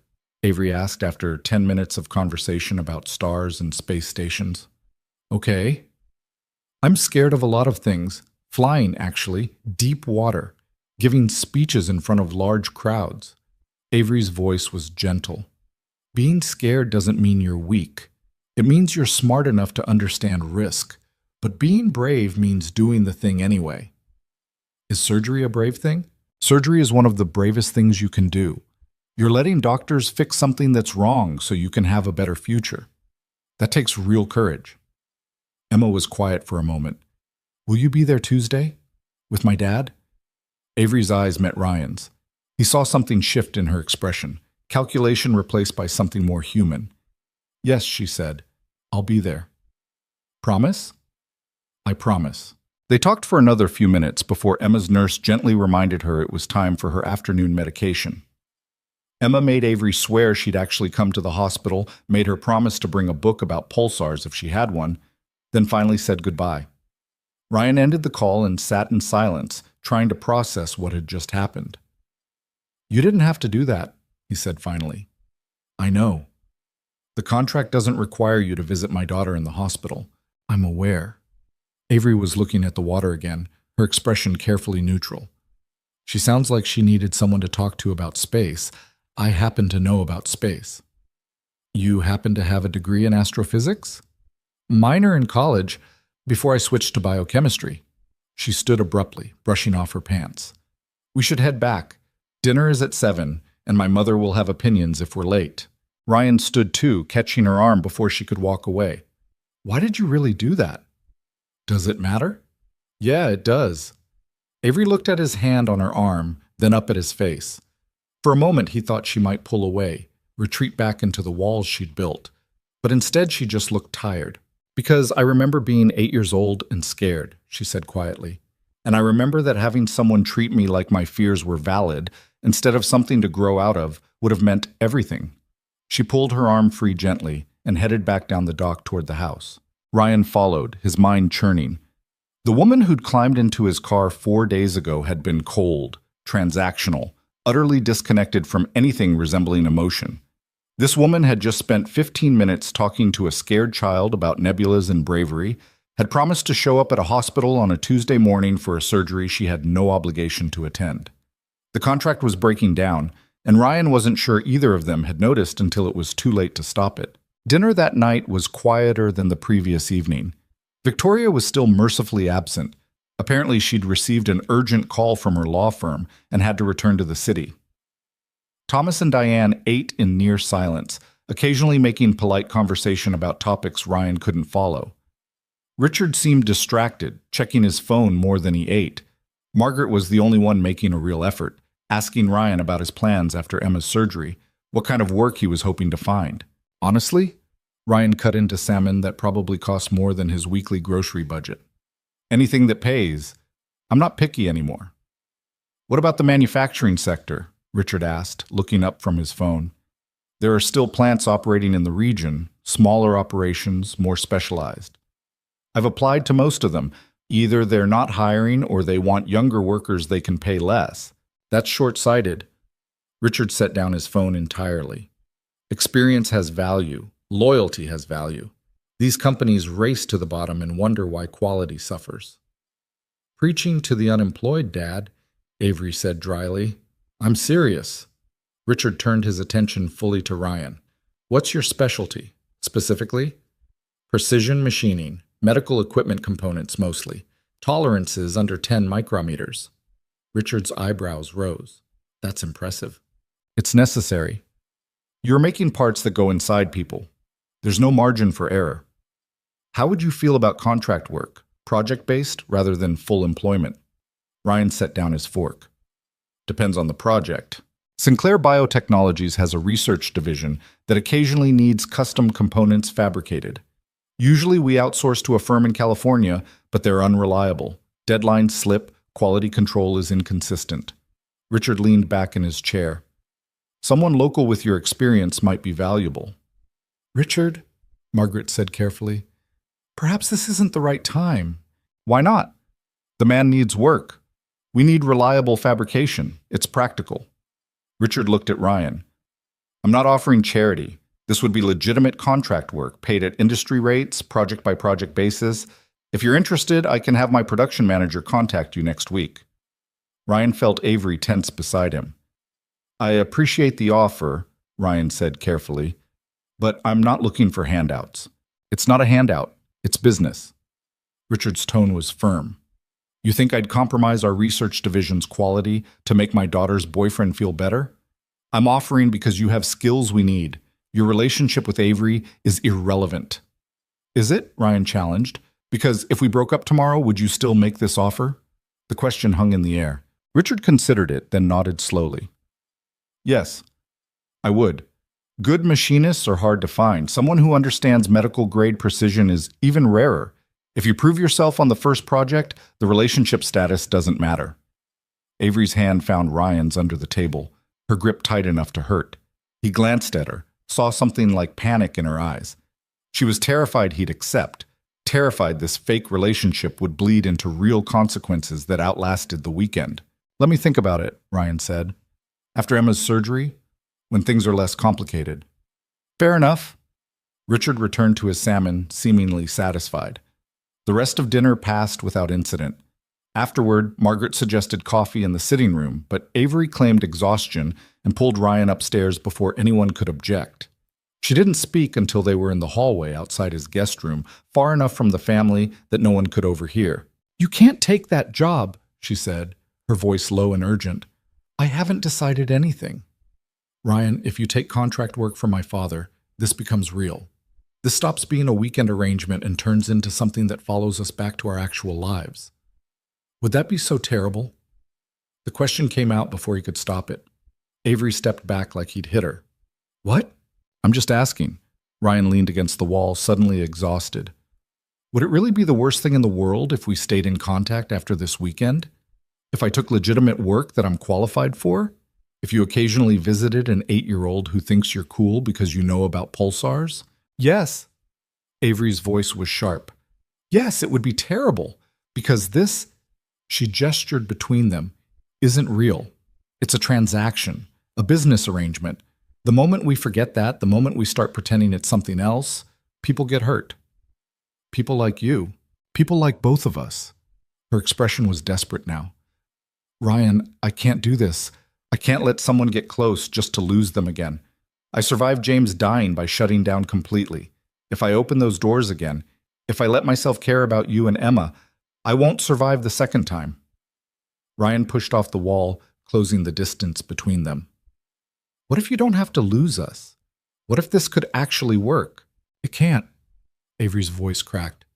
You live in a one-room apartment in Chicago. I live in a penthouse downtown. You're a single father struggling to survive. I run a billion-dollar company.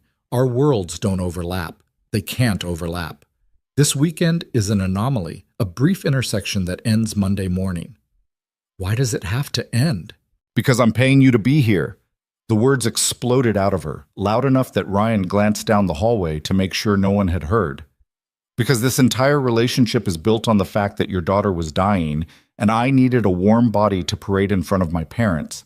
There's no foundation here, just desperation and money and a contract that expires in 36 hours. Ryan felt something crack in his chest. She was right. Of course she was right. But somewhere between the dock and dinner, between watching her talk to Emma and seeing her panic about him taking a job, he'd started to forget that none of this was real. You're right, he said quietly. I'm sorry. I forgot what this was. Avery's expression crumpled for just a second before she rebuilt the walls. It's fine. It's my fault. I let the boundaries blur. That was unprofessional. Unprofessional, Ryan repeated, the word tasting bitter. Right. Ryan, I'm tired. I think I'll just go to bed. He opened the door to his guest room. Good night, Avery. He closed the door before she could respond, leaning against it and listening to her footsteps retreat down the hallway. His phone buzzed, a text from Emma's nurse. She settled down for the night, talking about the Crab Nebula to anyone who'll listen. Whatever you did this afternoon worked. Ryan stared at the text, thinking about Avery's voice when she'd talked to Emma, the genuine warmth that had broken through her careful control. He thought about her hand in his on the dock, the way she'd admitted her own fears and loneliness like she was trusting him with something precious. Then he thought about her words in the hallway. This entire relationship is built on the fact that your daughter was dying. She wasn't wrong, but she wasn't entirely right either, and that was the problem. He fell asleep trying to figure out which parts were real and which parts were performance, and whether it even mattered if he couldn't tell the difference anymore. Morning came with rain. Not the violent storm from Chicago, but a steady April drizzle that turned the lake gray and made the estate gardens look like an impressionist painting. Ryan woke early, gave up on more sleep, and headed downstairs to find coffee. The kitchen was massive, all industrial appliances and marble countertops, currently occupied by Margaret and two staff members preparing breakfast. She looked up when he entered, her smile warm. "You're up early. Coffee? Please?" She poured him a cup from a French press that probably cost more than his monthly rent, added cream without asking because apparently she'd been paying attention to his preferences. They sat at the kitchen island while staff moved around them with practiced efficiency. "Avery tells me you're planning to be at the hospital Tuesday," Margaret said after a moment. "That's the plan." "That's good. Emma will need familiar faces." She stirred her own coffee absently. "I've been thinking, after the surgery, during recovery, you'll need support. Help with meals, transportation to follow-up appointments, that sort of thing. I'll manage. I'm sure you will. But managing and thriving are different things." Margaret's eyes were kind but firm. "I'd like to help. Not as Avery's mother, as someone who understands how hard single parenting is when medical complications are involved." Ryan took a long drink of coffee, buying time. "Why?" "Because you're clearly important to my daughter, and anyone important to her matters to me." Margaret set down her cup. "She's different this weekend, more present, less focused on her phone every minute. You've done something I thought was impossible. You've made her remember there's life outside of work." Guilt twisted in Ryan's stomach again, sharp and acidic. "Mrs. Sinclair, Margaret, please." "Margaret, I appreciate the offer, but you're worried about accepting help from your girlfriend's family. Ryan, let me tell you something about Avery." Margaret's voice softened. After James died, she shut down completely. Stopped returning calls, stopped attending family events unless we threatened her. We watched our daughter turn into a ghost who happened to run a company. For 3 years, we've been trying to reach her, and for 3 years, she's kept us at arm's length. She reached across the island, covering Ryan's hand with hers. "Then she brings you here, and for the first time in 3 years, I see my actual daughter. Not the CEO, not the walls. Her." Margaret's eyes were bright. "Whatever you're doing, however you're doing it, please don't stop. She needs you more than she'll ever admit." Ryan pulled his hand back, standing abruptly. "I need some air." He left before Margaret could respond, grabbing a jacket from the hall closet and heading out into the rain. The gardens were empty, just him and the steady drizzle and the weight of every lie he'd told this weekend sitting on his chest like concrete. He ended up back at the dock, soaked through, staring at water that was choppy with rain. His phone buzzed repeatedly, texts from the hospital, from his sister, from someone at the temp agency. He ignored all of them. "You're going to catch pneumonia." Ryan didn't turn around. "You should go inside. You'll ruin your clothes." Avery joined him at the edge of the dock anyway, carrying an umbrella that was already losing the fight against the wind. She held it over both of them, though it barely helped. "My mother cornered you," she said. "She's worried about you. She's always worried about me." Avery was quiet for a moment. "What did she say?" "That you're different this weekend. More human." Ryan finally looked at her. "That whatever I'm doing is working, and I should keep doing it." "Ah, yeah." They stood in silence, rain drumming on the umbrella, the lake stretching out gray and infinite. "I meant what I said last night," Avery said finally. "This has to end Monday, for both our sakes." "I know. But I also—" She struggled with the words. "I also want to be there Tuesday, for Emma. Not because of the contract, because I told her I would be, and I don't break promises to children." Ryan turned to face her fully. "You don't have to." "I want to." Avery met his eyes, and her expression was raw in a way he'd never seen. "I spent 15 minutes on the phone with your daughter, and she made me feel more real than I've felt in 3 years. I need to know she makes it through that surgery. I need to see her wake up and keep being bossy about space. Otherwise, I'll just be another person who let her down." "Avery, I'm coming to the hospital Tuesday," she said firmly. "After that, we go our separate ways, clean break, but I need to see this through." Ryan wanted to argue, wanted to point out that showing up at the hospital would only make the ending harder for all of them. But he also remembered Emma's voice when she'd made Avery promise to be there, the way his daughter had brightened talking about nebulas and pulsars. "Okay," he said quietly. "Tuesday." "Tuesday," Avery agreed. The umbrella inverted suddenly in a gust of wind, leaving them both exposed to the rain. Avery laughed, actually laughed, bright and surprised, and tried to fix it. Ryan helped, their hands tangling in the metal spokes, water running down their faces. They got it righted eventually, standing close together under the restored shelter, both of them soaked and ridiculous. Avery's hair was plastered to her face, her expensive clothes ruined. She looked nothing like a CEO worth $1 billion. She looked real. "Your mom thinks you're in love with me," Ryan said. Avery's expression froze. "She said that?" "Not in those words, but close enough." "She's wrong." "Is she?" Ryan heard himself ask. "Because I'm not sure anymore where the acting stops." Avery's breath caught. For a long moment she just stared at him, rain pattering on the umbrella above them. The world narrowed to just the two of them on a dock in the middle of nowhere. "This is a bad idea," she whispered. "Probably. We barely know each other." "True. This weekend is fake. The contract is real. Mixing them up is—" Ryan kissed her.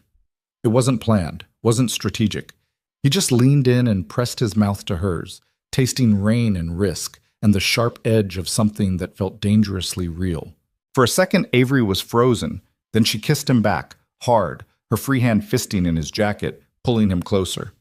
The umbrella fell forgotten to the dock. Rain soaked them both completely. Neither of them cared. When they finally broke apart, both breathing hard, Avery's eyes were wild.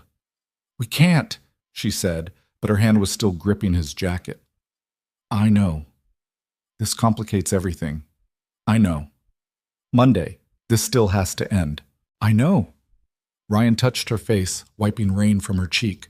"But right now, it's still Sunday, and I'm tired of pretending I don't care about you." Avery's expression crumbled. "Ryan, I can't promise you anything. I can't promise this works. I can't even promise I won't run the second things get difficult. I'm not asking for promises." "Then what are you asking for?" "Just honesty. Whatever this is, real or fake or something in between, just be honest about it. Stop hiding behind the contract." Avery was shaking, though whether from cold or fear or something else, Ryan couldn't tell. "I don't know how to be honest about feelings. I don't even know what I'm feeling." "Then let's figure it out together." "You make it sound simple."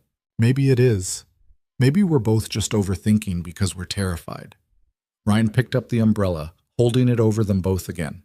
"Come on. Let's get inside before we both get sick." They walked back to the house in silence, hands linked, soaked through, the rain washing away nothing and everything at once. Margaret saw them come in, took one look at their joined hands and dripping clothes, and smiled in a way that suggested she knew exactly what had happened. Richard glanced up from his newspaper, nodded once, and went back to reading. Avery pulled Ryan upstairs to her study, closed the door, and leaned against it like she was trying to hold back the entire world. "I don't know how to do this," she said, her voice small. "I don't know how to let someone in without expecting them to leave." "Neither do I." Ryan crossed the room, standing close enough that she had to tilt her head back to meet his eyes. "But Emma's surgery is Tuesday. After that, you'll either show up or you won't, and whatever you decide, I'll understand. And if I show up, then we figure out what happens next, one day at a time. That's not a plan. That's barely a strategy. Welcome to how most people live." Ryan touched her face again, and she leaned into it like she was starved for contact. "Not everything has to be controlled and calculated. Sometimes you just have to jump and hope." "I hate hoping," Avery whispered. "Hope is what gets you destroyed." "Yeah," Ryan agreed. "It really is. But it's also the only thing that makes life worth living." She kissed him again, slower this time, her hand sliding up to his neck, pulling him down to her. They stayed like that for a long time, trading kisses that tasted like rain and fear and the fragile beginning of something neither of them knew how to name. When they finally broke apart, Avery rested her forehead against his chest, her breathing unsteady. "Tuesday," she said. "I'll be there Tuesday." "Okay. But after that, after I know Emma's okay, we need to talk, really talk, about what this is and what it can't be." "I can do that." She pulled back, looking up at him with eyes that were simultaneously terrified and determined. "I'm not good at this, Ryan. At relationships, at vulnerability, at any of it. I'll probably screw it up." "Join the club. I'm a mess too." We're both disasters. Yeah, but maybe we're disasters in compatible ways. Avery laughed shakily. That's the worst relationship foundation I've ever heard. You got a better one? She didn't answer, just pulled him down for another kiss. Outside, the rain continued to fall on the lake, on the gardens, on a weekend that had started as a transaction and transformed into something neither contract nor desperation could adequately explain. Monday would bring endings and decisions and the return to a real world where nothing was simple. But right now, in this moment, two broken people were holding each other in the middle of a storm and calling it hope. And for now, that was enough. They spent the rest of Sunday in a strange limbo, neither fully acknowledging what had happened on the dock, nor pretending it hadn't. Lunch was awkward. Ryan hyper-aware of every glance from Margaret, every knowing smile from Richard. Avery kept her distance physically, but her eyes kept finding him across the table, nervous and uncertain in a way that made her seem younger than 30. Thomas and Diane left right after the meal, some excuse about prior commitments that fooled no one. Richard shook Ryan's hand at the door with genuine warmth this time. Think about that contract work, he said quietly. No pressure, but the offer stands regardless of what happens with you and Avery. Thank you, sir. Richard, he corrected. And Ryan, whatever you two figure out or don't figure out, you're a good man. Don't let anyone convince you otherwise. The word sat heavy in Ryan's chest as he watched Thomas and Diane's car disappear down the long driveway. Margaret found him an hour later in the library, staring at a first edition of something he couldn't focus enough to read. May I? She asked, gesturing to the chair beside him. It's your house. She sat with the grace of someone who'd been trained since childhood in the art of occupying space elegantly. Avery told me about Tuesday, that she's planning to be at the hospital. Ryan set down the book he wasn't reading. She doesn't have to. I know she doesn't have to. That's what makes it significant. Margaret folded her hands in her lap. My daughter doesn't make promises lightly, Ryan, especially not to children. If she told Emma she'd be there, she'll be there even if it terrifies her. Why would it terrify her? Margaret's smile was sad, because caring about people means risking loss. And Avery has decided that risk isn't worth taking anymore. But here she is, taking it anyway, for your daughter, for you. We barely know each other, Ryan said, echoing Avery's words from the dock. Time is a poor measure of connection. I knew Richard for 6 weeks before I agreed to marry him. My parents thought I was insane, she laughed softly. Maybe I was, but 23 years later, I'd make the same choice. That's different. You were young and reckless and convinced we could make it work despite every rational argument against it? Margaret's eyes were kind. Tell me how that's different from what I see happening between you and my daughter. Ryan didn't have an answer for that. Margaret stood, smoothing her skirt. Whatever happens after Tuesday, whatever you two decide, thank you for reminding her she's allowed to be human. That's a gift I couldn't give her myself. She left him alone with the unread book and thoughts that wouldn't settle. Evening came too fast. The driver would take Ryan back to Chicago at 8 Monday morning, which meant this was their last night at the estate. The weekend that had seemed impossibly long on Friday now felt like it had passed in minutes. Dinner was just the four of them, Richard, Margaret, Avery, and Ryan. The conversation was easier than previous nights, flowing naturally between topics that had nothing to do with business or money or the vast gap between their worlds. Margaret told embarrassing stories about Avery's childhood. Richard asked Ryan about Emma's favorite subjects in school.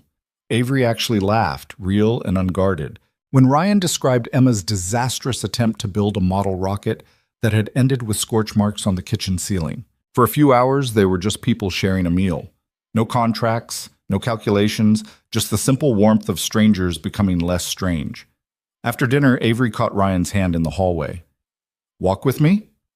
They ended up in the gardens despite the evening chill, following stone paths between flower beds that were just beginning to wake up from winter.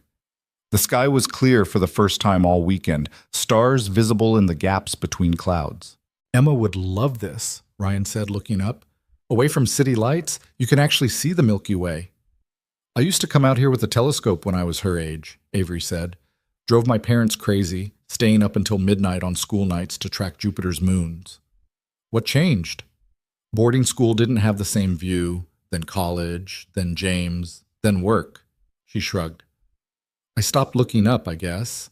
Easier to focus on what's directly in front of you. They found a bench tucked between two hedges, sat close together against the cold. Avery's hand found his, their fingers linking with the easy familiarity of people who'd done this 1,000 times instead of just once. I need to tell you something, Avery said after a long silence. About the hospital bill. Ryan's stomach tightened. What about it? I didn't pay it through the contract. I mean, the money came from the same place, but not the same account. She was speaking quickly, the words tumbling out like she was afraid if she stopped, she wouldn't start again. I paid it through my company's charitable foundation, made it a grant, not a payment, which means it's not tied to me fulfilling the contract, Ryan finished. Right. I did it last Monday after our meeting, before you even agreed to come this weekend. She was staring at their joined hands, not meeting his eyes. So, if you want to leave right now, if you want to say this weekend was a mistake and never speak to me again, Emma's surgery is still covered. You don't owe me anything. Ryan processed this slowly. You paid for my daughter's surgery before I signed anything? Yes? Why? Because, Avery's voice cracked, because I read the case file my investigators compiled. 8 years old, congenital heart defect, single father working himself to death trying to save her. And I thought about all the money I have that I don't need, all the resources sitting in accounts earning interest while a child died because her father couldn't afford to save her. It felt obscene, so I paid it. And the contract was real. I really did need someone for this weekend, but the payment for your time was always separate from Emma's medical expenses. I just let you believe they were connected because... She finally looked at him, her eyes bright with unshed tears. Because I'm a coward who was terrified you'd say no if I didn't have enough leverage. Ryan sat very still, trying to align this new information with everything he'd believed about the weekend. So this whole time, I've been here by choice? Emma's surgery was never contingent on me playing along? Yes. I'm sorry. I should have told you sooner, but every time I tried, you thought I'd leave. Yes. Ryan pulled his hand free and stood, walking a few steps away. He heard Avery's sharp intake of breath behind him, the sound of someone bracing for abandonment. You manipulative, brilliant, terrifying woman, he said, turning back to face her. You saved my daughter's life and then tricked me into spending a weekend with you because you were too scared to just ask me on a date like a normal person. Avery stood slowly. When you say it like that, it sounds insane, because it is insane. Ryan crossed back to her. You could have just told me the truth. Could have said, I'm paying for your daughter's surgery because I can, and separately, would you like to spend a weekend pretending to date me so my parents stop threatening my job? You would have said no. Maybe. Probably. Ryan stopped in front of her, close enough to see her pulse jumping in her throat. But at least it would have been honest. I don't know how to be honest about wanting things, Avery said quietly. I've spent 3 years convincing myself I don't want anything except work.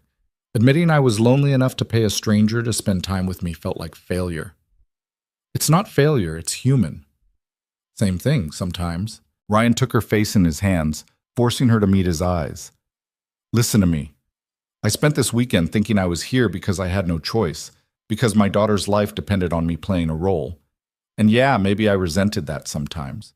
Maybe I felt like I was selling myself. But Avery, his thumbs brushed her cheekbones.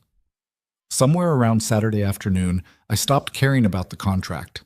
I started actually wanting to be here, to know you, to understand what made someone so brilliant and successful also so completely terrified of being cared about. Don't, Avery whispered. Don't what? Don't care about me. I'll just disappoint you. I'm good at disappointing people. Too late. Already care. Ryan leaned his forehead against hers. And I'm probably going to disappoint you right back. I'm broke, unemployed, and come with a kid who has medical complications and an obsession with space. I'm a terrible investment. You're not an investment. Then what am I? Avery's hands came up to grip his wrists, holding on to him like an anchor. You're someone who makes me remember what it felt like before I learned to be afraid of everything. You're someone who defended me to my father, who talked your daughter through a panic attack with patients I didn't know existed, who looks at me like I'm a person instead of a balance sheet. Her voice dropped to barely a whisper. You're someone I don't want to lose. which is terrifying because I lose everyone eventually. Not everyone. You still have your parents. That's different. They have to love me. I'm their daughter. That's not how love works, Avery. No one has to do anything. Ryan pulled back enough to see her face clearly. But for what it's worth, I'm choosing to be here. Right now, tomorrow morning when the car comes, Tuesday at the hospital, I'm choosing you, even though it scares the hell out of me. Avery kissed him like he'd given her oxygen after years of holding her breath. They stood in the garden while the temperature dropped and stars wheeled overhead, holding on to each other like the world might tear them apart if they let go. When they finally broke apart, both breathing hard, Avery's eyes were wet. I don't know how to do this, she said. A relationship, especially one that starts like this. Neither do I. We'll figure it out. What if we can't? Then we'll fail together. At least it won't be boring. She laughed through tears, pressing her face into his shoulder. You're insane. Yeah, but so are you. So we match. They walked back to the house hand in hand, not talking, just existing in the fragile bubble of possibility they'd created. Ryan knew it would get complicated. Emma's surgery, Avery's work schedule, the massive gap between their lifestyles. But right now, in this moment, complicated felt manageable. Margaret met them at the door with a knowing smile and 2 cups of tea. Thought you might need these. It's gotten cold. Thank you, Avery said, accepting both cups and handing one to Ryan. Margaret kissed her daughter's forehead. Sleep well, darling, both of you. She disappeared into the house, leaving them alone in the entrance hall with its marble floors and expensive art and the weight of everything that was about to change. Ryan gestured vaguely toward the stairs. Stay with me tonight, Avery said abruptly. I don't mean, she stopped, took a breath. I just don't want to be alone. We can just talk. Or not talk. I just want you there. Ryan set down his tea. Okay. They climbed the stairs to Avery's room. Not the guest suite he'd been using, but her actual childhood bedroom that had been converted into something more adult, but still held traces of the girl she'd been. Bookshelves lined one wall, filled with astronomy texts and old textbooks. A telescope stood in the corner, dusty from disuse. They lay on her bed fully clothed, facing each other in the dim light from the hallway. Avery traced the line of Ryan's jaw with one finger, her touch feather light. Tell me about Sarah, she said quietly. Ryan had expected the question eventually, but it still hit hard. What do you want to know? What she was like. What you loved about her. I want to understand who you were before everything fell apart. So Ryan told her. About meeting Sarah at a community college class neither of them wanted to be in. About their first date at a diner that served breakfast 24 hours a day. About the way she'd laugh at her own jokes before she even got to the punchline. He told Avery about the small wedding in a friend's backyard. About Emma's birth and the terror and joy of becoming parents together. About the ordinary happy life they'd built on very little money and a lot of hope. She sounds wonderful, Avery said when he'd finished. She was. She also drove me crazy sometimes. Left dishes in the sink, couldn't manage money to save her life, sang off key in the shower.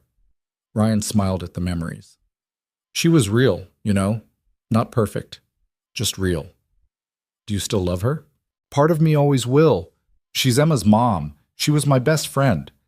Ryan touched Avery's face, wiping away a tear he hadn't realized had fallen. But I'm not trying to replace her. That's not what this is. What is this? I don't know yet. Something new. Something that doesn't have to compete with the past because it exists in the present. Avery was quiet for a long time.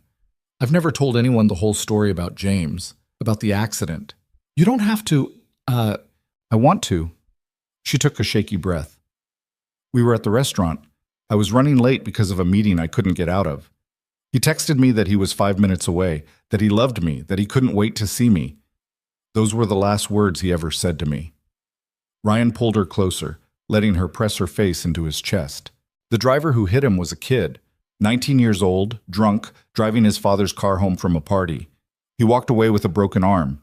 James died at the scene. Avery's voice was muffled against his shirt. At the trial, the kid's lawyer argued that James was speeding, that he'd run a yellow light, that it wasn't entirely his client's fault, like James was responsible for getting killed by a drunk driver. That's bullshit, The jury agreed. The kid got 3 years, served 18 months. Avery pulled back enough to meet Ryan's eyes.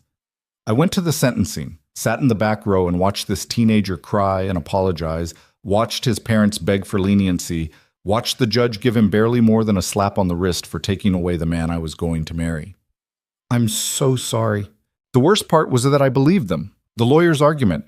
For months afterward, I convinced myself that if James hadn't been rushing to meet me, if I hadn't been late, if we'd chosen a different restaurant or a different night, maybe he'd still be alive. Maybe it was my fault for being the kind of person who put work before the people I loved. Ryan took her face in both hands. Avery, look at me. It was not your fault. A drunk driver killed James. Not you, not traffic, not bad timing. A drunk driver. I know that intellectually. But knowing and believing are different. I get it. He kissed her forehead. I spent a year blaming myself for Sarah's accident too. I was supposed to pick up Emma that day, but I'd traded shifts with a coworker. If I'd just kept my original shift, Sarah wouldn't have been on that road at that exact moment. Except that's not how it works. We don't control drunk drivers or red lights or the million random variables that decide who lives and who dies. How did you stop blaming yourself? I haven't, not completely. Ryan was quiet for a moment, but I got better at recognizing when grief was lying to me, when it was trying to convince me I could have changed something that was never in my control. They lay in silence, two people who'd learned the same terrible lessons about loss and guilt and the randomness of tragedy. I'm glad you're here, Avery whispered. Me too. They fell asleep like that, wrapped around each other, still fully clothed, neither willing to let go long enough to do anything practical like change or get under the covers. Outside, the night deepened and stars continued their ancient patterns across the sky, indifferent to human grief and human hope in equal measure. Ryan woke to pale dawn light, and Avery's face inches from his, her expression peaceful in sleep. For a moment he just watched her breathe, this complicated woman who'd crashed into his life at his lowest point and somehow become essential in less than a week. His phone buzzed. He extracted it carefully from his pocket, trying not to wake Avery. A text from the hospital. Surgery confirmed for 7 a.m. Tuesday. Emma needs to arrive by 5:30 a.m. for prep. Dr. Martinez will meet with you beforehand to review the procedure. Reality crashed back in, cold and urgent. Tomorrow morning, his daughter would go under anesthesia for a surgery that could save her life or end it. Everything else, Avery, the weekend, the fragile connection they'd built, all of it was secondary to that one terrifying fact. Avery stirred, her eyes opening slowly. What time is it? Just after 6. The car comes at 8. I know. She sat up, running her hands through her hair. Are you ready to go back? No, but I don't have a choice. Ryan showed her the text. This is happening tomorrow, whether I'm ready or not. Avery read it, her expression shifting into something determined. I'll meet you at the hospital, 5 o'clock, so I'm there before Emma goes in. You don't have to... Ryan. She turned to face him fully. I made a promise to an 8-year-old girl. I'm keeping it. Also, her voice softened, I want to be there, for both of you. It's going to be bad. Surgery always is. Even when it goes well, it's still terrifying. I know. You'll have to sit in a waiting room for hours with nothing to do but imagine worst-case scenarios. I know. And if something goes wrong, Avery kissed him, cutting off the spiral of anxiety. I know all of that. I'm still coming. Ryan pulled her close, breathing in her expensive shampoo, trying to memorize this moment. Thank you. They went downstairs together to find Richard and Margaret already at breakfast, both looking suspiciously well-rested for people who hadn't orchestrated this entire weekend. Leaving today? Richard asked, though his tone suggested he knew exactly when Ryan was leaving. 8 o'clock, Ryan confirmed. Margaret poured coffee for both of them, with practiced efficiency. You'll let us know how the surgery goes? If you want. We want, Margaret said firmly. Emma is important to Avery, which makes her important to us. Richard nodded agreement. And Ryan, that contract offer stands. Take some time after the surgery, but when you're ready to think about work again, call my office. They ate breakfast making small talk that felt significant, saying goodbye without saying the word goodbye. When the driver arrived precisely at 8, Margaret hugged Ryan like he was already family, and Richard shook his hand with genuine warmth. "Take care of my daughter," Richard said quietly.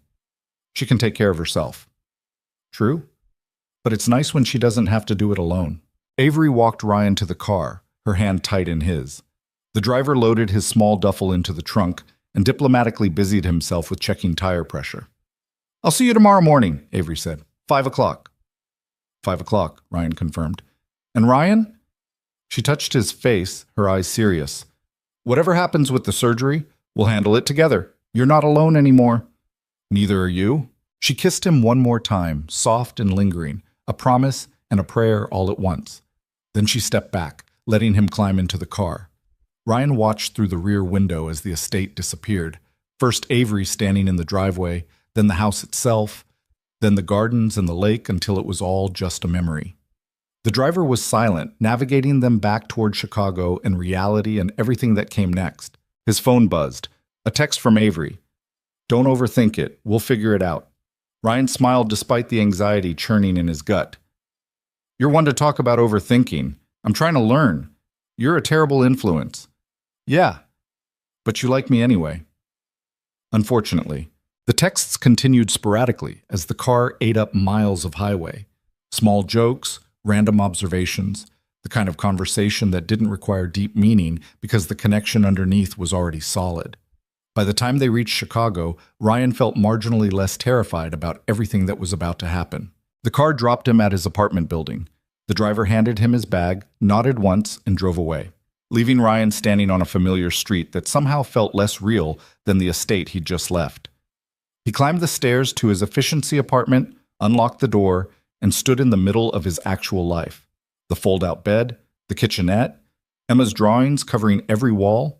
It was cramped and shabby, and home in a way the estate's luxury never could be. His phone rang. The hospital.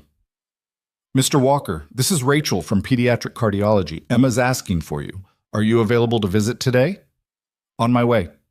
He grabbed Emma's astronomy book and headed back out, taking the bus because the car service was gone and his ancient Honda was still parked blocks from the hospital where he'd left it Friday night. The ride took 40 minutes, giving him too much time to think about surgery and risk percentages and all the ways tomorrow could go wrong. Emma was sitting up in bed when he arrived, looking small against the white sheets, but her eyes bright with curiosity. "Dad!" She threw her arms around him the second he was close enough. "How was your work thing?" "Interesting," Ryan said, hugging her tight. "Made some new friends." "Like Avery, the space lady?" "Yeah, like Avery." Emma pulled back, studying his face with the unnerving perception of children who spent too much time around adults. "You look different." "Different how?" "Less sad. You've been sad a lot lately, but you look less sad now." She said it matter-of-factly, like she was describing the weather. "Did something good happen?" Ryan thought about the weekend, the dock, the rain, Avery's hand in his, the feeling of possibility after 3 years of just surviving. "Yeah, Em, something good happened." "Good! You deserve good things." She settled back against her pillows. "Tell me about the lake. Was it pretty?" So Ryan told her, describing the gardens and the stars and the telescope in Avery's room. Emma listened with rapt attention, interrupting with questions about magnification power and light pollution and whether they'd seen Jupiter. "Avery said she'd bring you a book," Ryan mentioned, "about pulsars. For after your surgery." Emma's expression flickered, a brief shadow of fear before she pushed it away. "That's nice. If I'm awake enough to read." "You'll be awake." "Probably asking the nurses 50 questions about your heart." "Probably," but her voice was smaller now. "Dad? I'm really scared." Ryan climbed onto the bed beside her, pulling her into his lap like she was 3 instead of 8. "I know, sweetheart. What if I don't wake up?" "You will." "But what if—" "Emma."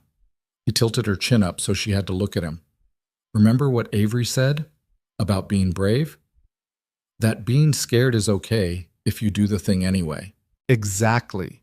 You're allowed to be terrified, but tomorrow morning you're going to be brave anyway. You're going to let the doctors fix your heart so you can go to space camp and become an astronaut and discover that new nebula you're always talking about." "The Walker Nebula," Emma said, smiling a little. "The Walker Nebula.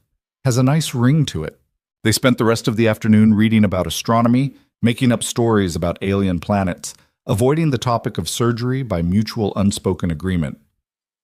A nurse brought dinner, chicken nuggets and green jello that Emma pushed around her plate without eating. "I'm not hungry," she said. "You need to eat something." "I'll throw up if I eat. My stomach feels weird." Ryan let it go. Her stomach probably did feel weird. Fear had a way of killing appetite. He stayed until visiting hours ended at 8, kissing her forehead and promising to be there first thing in the morning. 5:30, Emma said. "Don't be late." Never. He made it to the parking lot before the tears came, sitting in his car and crying like he hadn't let himself cry all weekend. Tomorrow his daughter would have open-heart surgery. Tomorrow, every worst fear he'd carried for 8 years would either be realized or finally put to rest. And there was nothing he could do except show up and hope the doctors were as good as they claimed. His phone buzzed. Avery, calling this time instead of texting. "Hey," he answered, his voice rough. "You saw her?" Not a question. "Yeah. How is she?" Terrified, trying not to show it, mostly succeeding. Ryan wiped his eyes. "How are you?" Terrified, not trying to hide it, completely failing. A pause. "I can come tonight if you need me." "No, I need to be alone for a bit. Process everything." "Okay." Avery's voice was soft. "But Ryan, you're not alone, not anymore. Whatever happens tomorrow, we're in this together." "I know." 5 o'clock. I'll be there." 5 o'clock. They said goodnight, and Ryan drove home through streets that looked the same as they always had, but felt different somehow. Like he'd left one version of himself at the estate and come back as someone slightly changed, someone who'd remembered how to hope for things beyond simple survival. He fell asleep in his fold-out bed surrounded by Emma's drawings, his phone alarm set for 4 a.m., his chest tight with fear and hope in equal measure. Tomorrow would bring answers. Tomorrow would change everything, one way or another. But tonight, Ryan let himself believe that maybe, just maybe, the universe would be kind for once. His last thought before sleep took him was of Avery's promise. "We'll handle it together."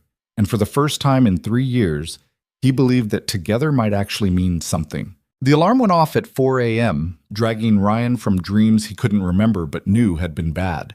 He'd slept maybe 3 hours total, the rest of the night spent staring at the ceiling and running through every possible worst-case scenario his exhausted brain could manufacture. He showered in water that never quite got hot, dressed in clean clothes that felt wrong somehow, and was out the door by 4:30. The streets were empty at this hour, just delivery trucks and the occasional cab carrying people to or from night shifts. Ryan drove through the pre-dawn darkness with his hands tight on the steering wheel, his mind carefully blank because thinking too much would make him turn the car around. The hospital parking lot was nearly empty. Ryan found a spot close to the entrance and sat in his car for 5 minutes, gathering himself. His phone showed 4:52 a.m. No messages from Avery yet, but she'd said 5 o'clock. He was about to get out when headlights swept across his rearview mirror. A black car, not the Mercedes from the weekend, but similar, pulled into the spot beside his. The door opened and Avery stepped out, wearing jeans and a simple sweater, her hair pulled back, no makeup. She looked nothing like the CEO who'd invaded his car a week ago, and everything like someone who'd kept a promise to a scared child. Ryan got out of his car. They stood in the parking lot while the sky slowly lightened from black to deep blue, looking at each other across the small space between vehicles. "You came," Ryan said. "I told you I would." "I know, but I half expected—" He stopped, shook his head. "Thank you." Avery closed the distance between them, taking his hand. "How are you holding up?" "Ask me in 8 hours." "Fair enough." They walked into the hospital together, their joined hands the only thing keeping Ryan anchored to reality. The pediatric floor was quiet, just a few nurses at the station preparing for the shift change. Rachel spotted them immediately, her expression kind. "Mr. Walker, Emma's awake. She's been asking for you for the past 20 minutes. Ryan's stomach twisted. "Is she okay?" "Just anxious. Perfectly normal." Rachel's eyes shifted to Avery with curiosity but no judgment. "You must be the friend who knows about space. Emma's been talking about you nonstop." That's me, Avery said. Rachel smiled. She'll be glad you're here. Room 412. Go ahead in. Emma was sitting on her bed in a hospital gown that was too big for her, her small hands gripping the sheets. When she saw Ryan, her face crumpled. Dad. He crossed the room in 3 steps, pulling her into his arms. She held on to him with fierce strength, her whole body trembling. I'm here, Em. I'm right here. I changed my mind. I don't want to do this. I know, sweetheart. Can we go home, please? I'll be really good, I promise. I won't complain about being tired anymore. Ryan's chest felt like it was caving in. He looked over Emma's head at Avery, who was standing in the doorway with an expression that suggested she was actively fighting back tears. Emma, Ryan said gently, pulling back enough to see her face. Remember what we talked about? About being brave? I don't want to be brave. I want to go home. I know, but baby, we can't. Your heart needs to be fixed so you can be healthy, so you can run and play and go to space camp without getting tired. What if I don't wake up? Emma's voice broke. What if you have to be alone like when Mom died? Ryan pulled her close again, his own eyes burning. You're going to wake up. The doctors are really good at this. They do this surgery all the time. But what if... Emma. Avery spoke from the doorway, her voice gentle but firm. Can I come in? Emma nodded against Ryan's chest. Avery crossed the room and sat on the edge of the bed. She was holding something Ryan hadn't noticed before, a book with a space scene on the cover. I brought you something, Avery said. It's about pulsars and neutron stars. Really advanced stuff. I had to special order it because the regular bookstores don't carry books this technical. Emma pulled away from Ryan slightly, eyeing the book. Really? Really? But here's the deal. You can't read it until after your surgery, because I need you to wake up and tell me if I got the right book or if there's a better one you want instead. Emma took the book with shaking hands, running her fingers over the cover. You really think I'll wake up? I know you will. Avery's voice was steady, certain. You know how I know? How? Because I made you a promise on the phone. And I've never broken a promise to anyone, especially not to someone as smart as you. Avery touched Emma's hand lightly. But I need you to make me a promise too. What promise? Promise me that when you wake up, you'll tell your dad if the hospital food is terrible. He needs to know so he can sneak you better snacks. Despite everything, Emma smiled a little. The Jell-O is okay. The rest is gross.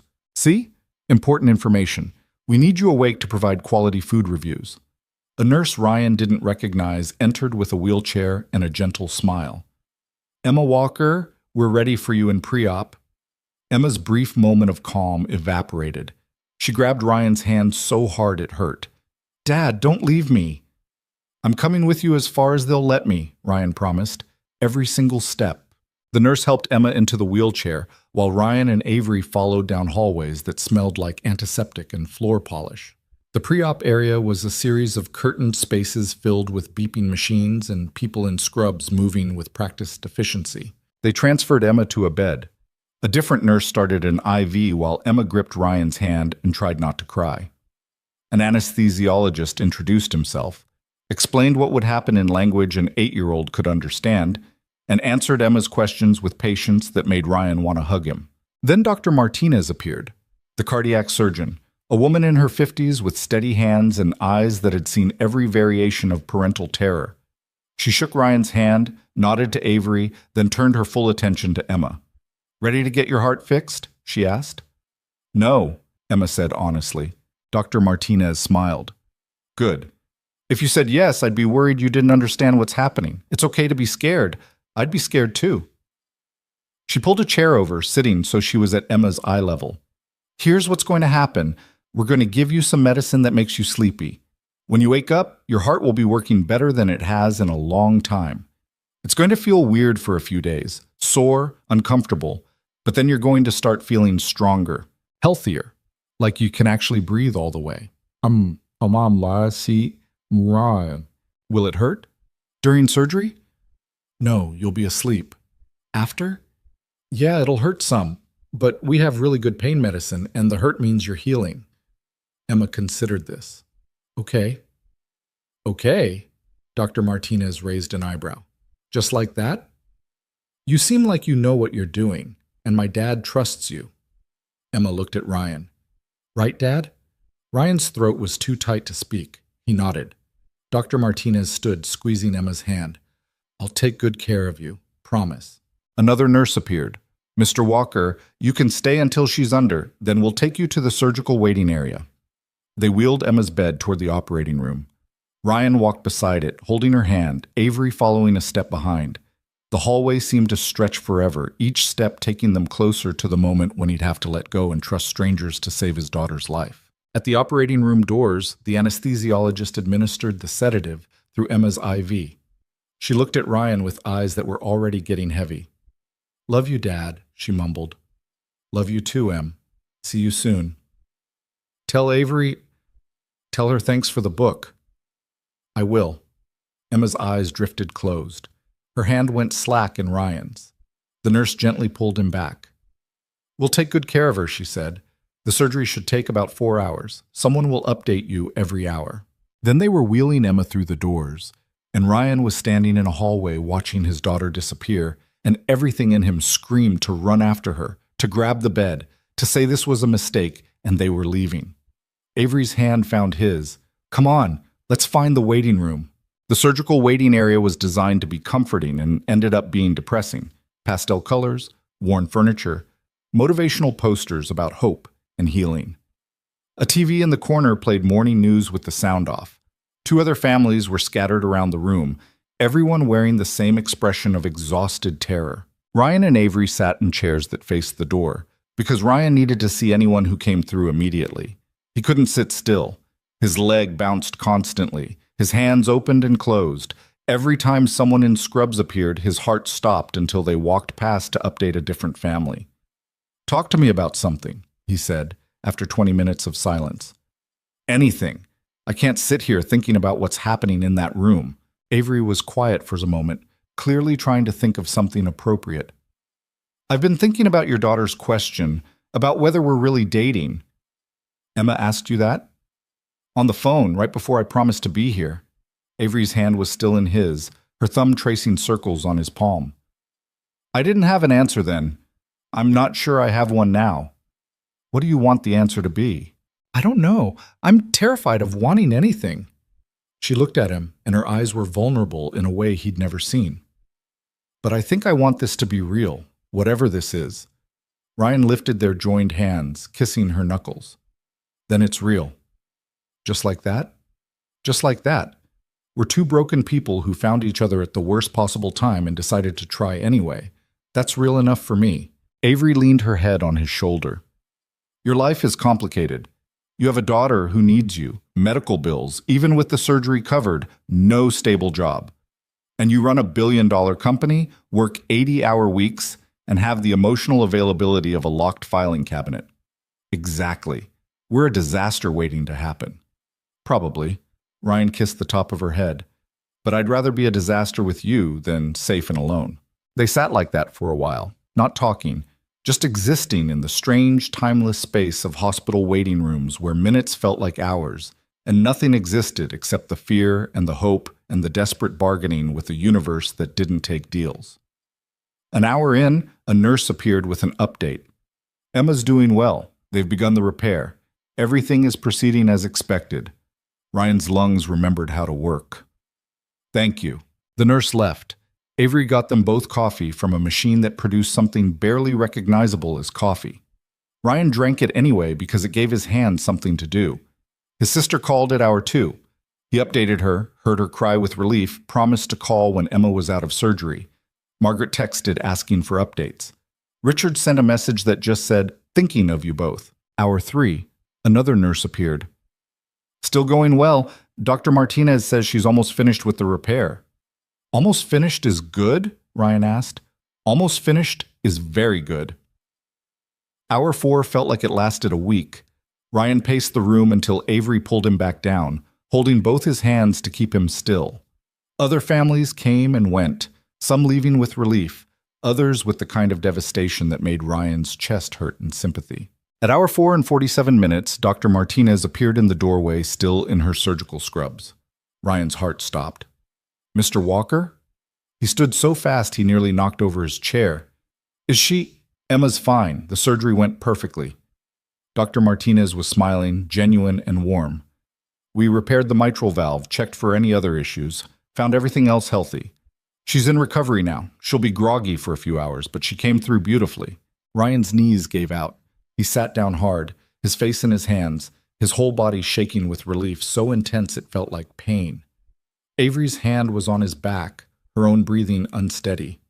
Can I see her? Ryan managed. Give the recovery team about 30 minutes to get her stable and move to pediatric ICU. Then, yes, you can see her. Dr. Martinez crouched down to Ryan's eye level. She's going to be okay, Mr. Walker. Her heart is strong. She has a great recovery ahead of her. Thank you, Ryan said, and the words were completely inadequate for what he felt. Thank you so much. Dr. Martinez squeezed his shoulder and left, moving on to her next patient, her next life-or-death gamble that she made look routine.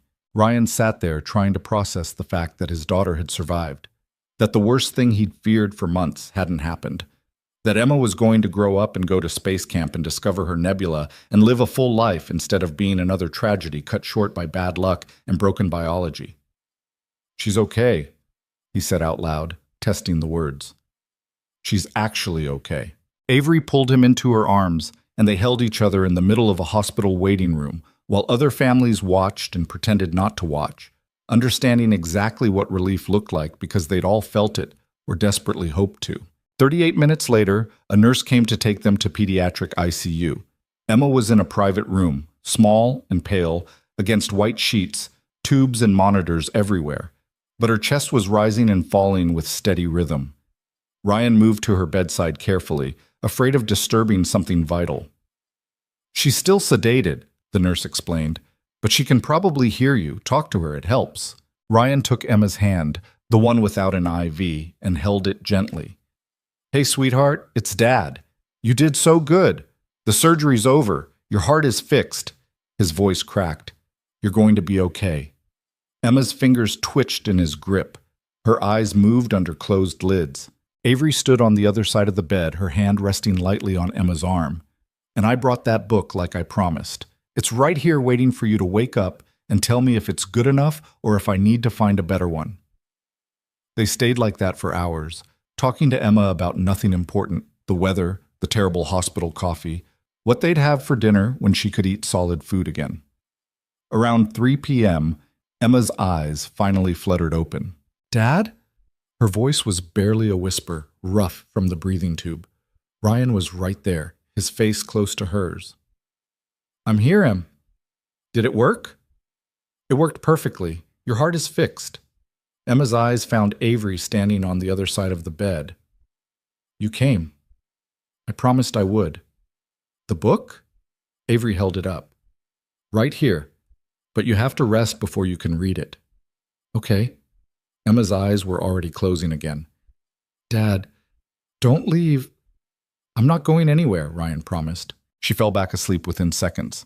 The nurse said it was normal. The anesthesia would take hours to fully wear off. Ryan didn't care. He pulled a chair to Emma's bedside and settled in for however long it took. Avery started to move toward the door. I should let you stay, Ryan said. Please. She hesitated, then pulled over a second chair. They sat on opposite sides of Emma's bed as the afternoon faded into evening, as nurses came and went checking vitals, as Emma drifted in and out of consciousness with increasing frequency. By 7 p.m., Emma was awake enough to complain about being thirsty. By 8 p.m., she was asking questions about the surgery in exhaustive detail that had the nurses laughing. By 9 p.m., she was demanding to see the book Avery had brought and getting annoyed when Ryan said she needed to rest her eyes. I'm fine, Emma insisted, even though she could barely keep her eyes open. I want to read about pulsars. Tomorrow, Ryan said firmly. Tonight you rest. But, Emma Claire Walker, you just had heart surgery. You're going to listen to your father and sleep. Emma's eyes widened. Ryan never used her full name unless he was serious. Fine, but tomorrow I'm reading the whole book. Deal. She was asleep again within minutes, her breathing easy and unlabored in a way it hadn't been in months. Ryan sat watching her chest rise and fall, still half convinced that if he looked away, something terrible would happen. "You should go home," Avery said softly. "Get some real sleep. I can stay with her." Ryan shook his head. "I'm not leaving." "Ryan, I'm not leaving my daughter the night after her heart surgery. I'll sleep in this chair if I have to." Avery was quiet for a moment, then stood. "I'll be right back." She returned 20 minutes later with pillows and blankets scavenged from somewhere, a change of clothes for Ryan, and food that was several steps above cafeteria quality. "Eat," she ordered. "You haven't had anything since that terrible coffee this morning." Ryan ate mechanically, not tasting anything, his eyes never leaving Emma. When he finished, Avery had transformed one of the room's chairs into something almost comfortable with pillows and blankets. "Sleep," she said. "I'll wake you if anything changes."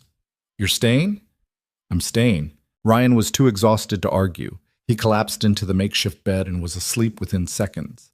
His last conscious thought that Avery Sinclair, CEO, billionaire, woman who'd claimed to be incapable of caring about people, had just spent 14 hours in a hospital for a child she barely knew.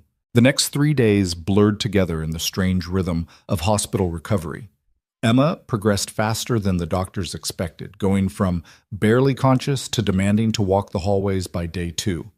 Ryan stayed at her bedside the entire time, sleeping in the chair, eating whatever food Avery or the nurses brought him, existing in the small bubble of Emma's room. Avery came every day, usually in the evening after work, bringing books and stories and a calm presence that Emma gravitated toward. Ryan watched them together, his daughter explaining astronomy concepts while Avery listened with genuine interest, asking smart questions that made Emma think harder about what she knew. On day 3, Dr. Martinez cleared Emma to move to a regular room. On day 5, she said Emma could go home in 2 more days if her recovery continued at this pace. "Really?"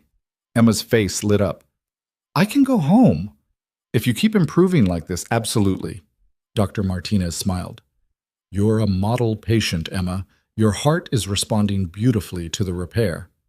After the doctor left, Emma turned to Ryan with an expression he knew meant trouble. "Dad, can Avery come to our apartment? I want to show her my rocket models." Ryan glanced at Avery, who was pretending to be very interested in something on her phone. "I'm sure Avery is busy." "I'd love to see your rocket models," Avery said, looking up. "If it's okay with your dad." Emma looked at Ryan with pleading eyes. "Sure," Ryan said, trying not to think about Avery seeing his cramped efficiency apartment with its fold-out bed and peeling paint. "You can come over." Emma beamed. "This is going to be great. We can watch a space documentary and eat pizza and—" She stopped, her expression shifting to something more serious. "Dad, is Avery your girlfriend?" The question hung in the air. Ryan looked at Avery. Avery looked back, raising an eyebrow slightly like she was curious what he'd say. "Do you want her to be?" Ryan asked Emma. Emma considered this with the gravity of someone making a life-altering decision. She knows about space. She keeps her promises. She makes you smile more. She nodded decisively. "Yeah, I want her to be your girlfriend." "Well then," Ryan said, still looking at Avery. "I guess she is. If that's okay with her," Emma added quickly, looking at Avery. "You don't have to be if you don't want to. Dad's pretty great, but he works a lot and he's bad at cooking and sometimes he forgets to buy groceries." Avery laughed, real and unguarded. "Those sound like manageable flaws." She met Ryan's eyes. "Yeah, I think I'd like to be your dad's girlfriend, if he'll have me." "He'll have you," Emma said confidently. "He's been smiling at his phone a lot when you text him. It's kind of gross, but also nice." "Emma," Ryan said, his face heating. "What?" "It's true. You do the smiley thing." Avery was trying not to laugh. "The smiley thing?" "I don't do a smiley thing."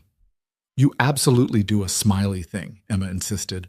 "Whenever Avery texts, you get this look like—" She demonstrated an expression that was probably exaggerated, but not entirely inaccurate. "I'm going to get coffee," Ryan announced, standing. "You two can continue embarrassing me without my presence." He left the room to the sound of Emma and Avery laughing together, and despite the embarrassment, his chest felt lighter than it had in years. 7 days post-surgery, Emma was officially discharged. Ryan carried her bag while a nurse wheeled Emma to the exit. Hospital policy, even though Emma insisted she could walk. Avery met them in the lobby, having mysteriously disappeared an hour earlier. "Ready to go home?" she asked Emma. "So ready.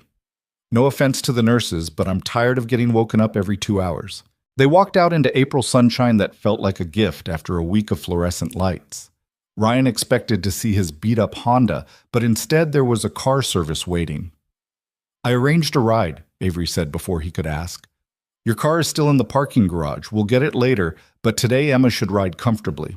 Ryan wanted to argue on principle, but Emma was already climbing into the car with assistance from the driver, exclaiming about how nice the seats were.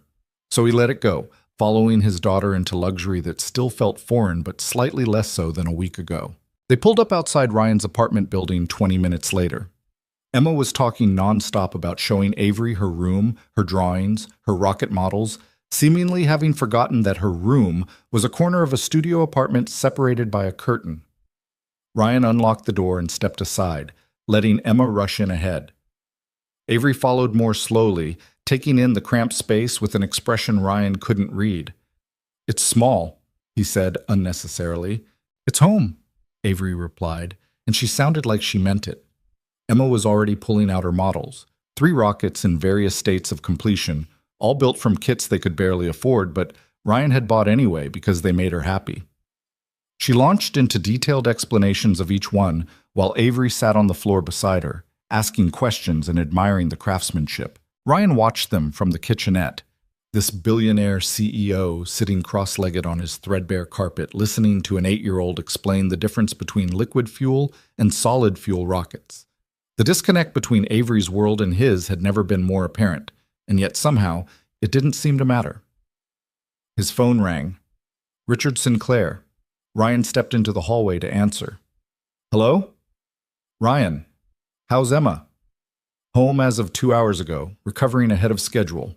"That's wonderful. Listen, I'm calling about that contract work I mentioned. Are you still interested?" Ryan leaned against the hallway wall. "I am, but I need to be up front. Emma's recovery comes first. If she needs me, I'll drop everything." "Understood and expected. We're flexible on timelines." Richard's voice was warm. "I'll have our production manager send over the first project details.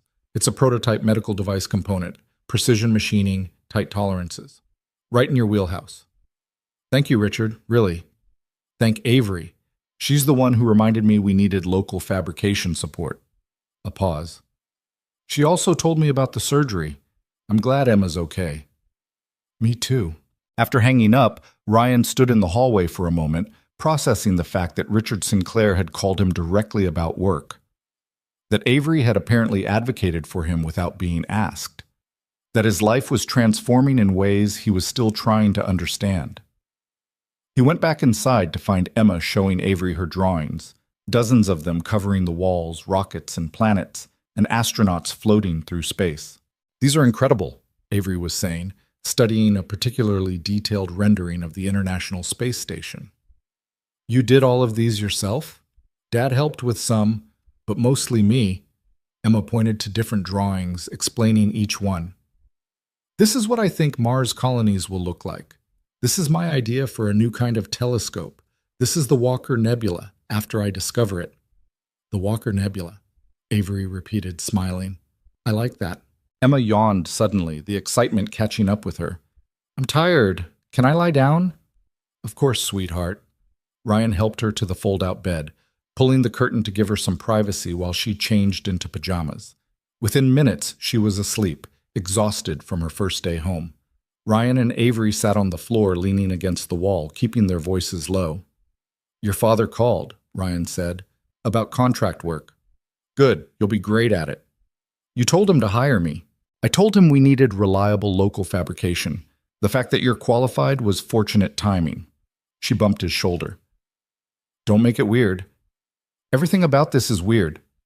"True." Avery was quiet for a moment.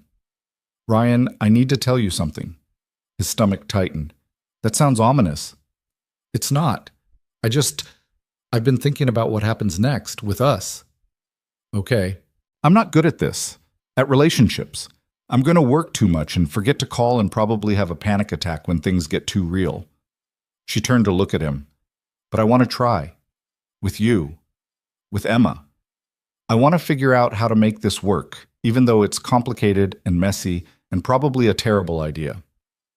You're really selling it, Ryan said dryly. I'm being honest. Isn't that what you asked for? Yeah, it is. He took her hand, threading their fingers together. Here's my honest answer. I'm terrified. You live in a completely different world. I have no idea how to date someone who has a driver and wears clothes that cost more than my rent. I'm going to feel inadequate and out of place and probably say the wrong thing at important moments. But I'm also happier when you're around. Emma lights up when she talks to you, and for the first time since Sarah died, I can imagine a future that includes something other than just survival. He lifted their joined hands, kissing her knuckles. So yeah, I want to try too, even though it scares me. Avery leaned her head on his shoulder. We're going to fail at this so many times. Probably. I'll cancel plans. You'll resent my work schedule. Emma will get sick of me. Emma already loves you. That ship has sailed. She barely knows me. She knows you keep your promises. That's enough for an 8-year-old. Ryan was quiet for a moment. Can I ask you something? Always. What made you decide to try? Really? Was it the weekend? Something I said? Avery was quiet for a long time, long enough that Ryan thought maybe she wouldn't answer. When she finally spoke, her voice was soft. When Emma asked me if we were dating, I had no idea what to say. I'd spent 3 years telling myself I didn't need anyone, that work was enough, that caring about people just led to loss. Then this 8-year-old girl who I'd talked to for 15 minutes about space asked me a simple question, and I realized I didn't know who I'd become. She turned to look at him. You and Emma reminded me that being lonely isn't the same as being safe, that avoiding pain means avoiding everything else too. Joy, connection, the possibility of something real. That's a lot of pressure to put on one weekend, Ryan said. You asked. Yeah, I did. He pulled her closer. For what it's worth, you reminded me of something too, that survival isn't the same as living, that it's okay to want things again, even when you're terrified of losing them. They sat like that while Emma slept behind the curtain, while the afternoon light faded to evening, while the city hummed outside with the sounds of people living their complicated, messy lives. Avery's phone buzzed. She glanced at it and sighed. I have a meeting in an hour. I should go. Okay. She stood, pulling Ryan up with her. I'll come by tomorrow, if that's okay. Emma will be disappointed if you don't.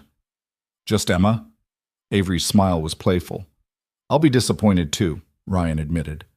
She kissed him, soft and lingering, a promise and a beginning all at once. Tomorrow then. Ryan walked her to the door. Hey, Avery? She turned back. Thank you for everything. For the surgery, for being there, for giving me a reason to believe in something other than just getting through each day. Avery's expression softened.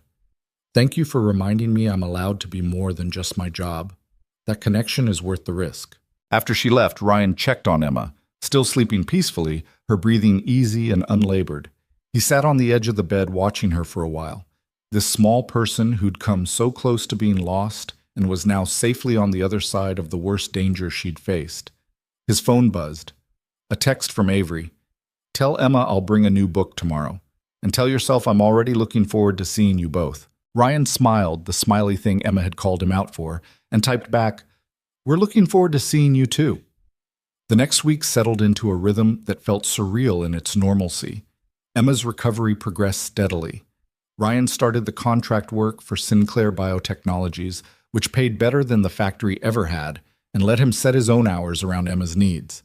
Avery came over 3 or 4 times a week, usually in the evenings, bringing books or takeout, or just her presence. She and Emma developed their own relationship, one built on shared love of astronomy and Emma's complete lack of intimidation by Avery's CEO status. Emma would pepper her with questions about space, would drag her to the floor to work on rocket models, would fall asleep during documentaries with her head on Avery's shoulder. Ryan watched them together and felt something he'd thought was gone forever, the shape of a family starting to form around the edges of their strange beginning. It wasn't perfect. Avery canceled twice in the first month, caught up in work emergencies she couldn't escape. Ryan struggled with accepting help, with letting Avery pay for things even when it made sense, with the lingering feeling that he didn't belong in her world.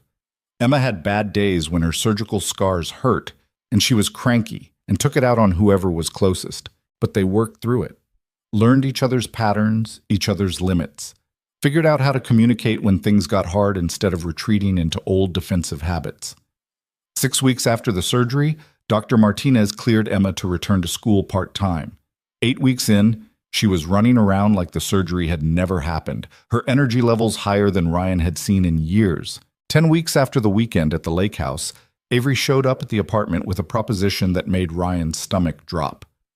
"I want you and Emma to move in with me," she said without preamble. Ryan had been making dinner, spaghetti from a box, the only thing he could cook reliably. He set down the wooden spoon carefully. "What?" "Move in with me, both of you." Avery was standing in the middle of his tiny apartment looking nervous, which was how Ryan knew she was serious. "My penthouse has 4 bedrooms. Emma could have her own space, real walls, not a curtain, a place to spread out her drawings and models. You could have a proper workspace for the fabrication projects." "Avery, I know it's fast. I know we've only been actually dating for 2 months, but Ryan, you're already at my place half the week anyway. Emma loves the view from my building. And honestly," she moved closer to him, "I hate when you leave. I hate going to sleep alone after you've been there. I hate that Emma's growing up in a space that's too small for her imagination." Ryan's mind was racing. "That's a huge step." "I know. Emma and I have only ever lived together. Just us." "I know that too. What if it doesn't work? What if we drive each other crazy?" Avery took his hands. "Then we figure it out. But Ryan, we're already doing this, the relationship, the family thing. We're just doing it across 2 locations with a lot of unnecessary commuting." "Where's Emma?" Ryan asked suddenly. "My living room, watching a documentary about the Hubble telescope." Avery's smile was tentative. "I wanted to ask you first." Before I said anything to her, Ryan pulled his hands free and walked to the window, looking out at the street he'd lived on for months, the neighborhood that had been home during the worst period of his life. Leaving it felt like admitting that chapter was truly over, that he was moving forward into something new and terrifying. "What do you think?" Avery asked quietly. Ryan turned back to her. "I think you're insane. I think moving in together after 2 months is the kind of decision people make in romantic comedies right before everything falls apart spectacularly. But I also think I love you, which is equally insane and probably makes me unqualified to make rational decisions." Avery's breath caught. "You love me?" "Yeah, I really do."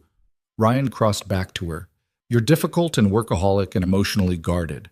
You cancel plans and forget to eat and treat sleep like it's optional, but you also keep every promise you make to my daughter.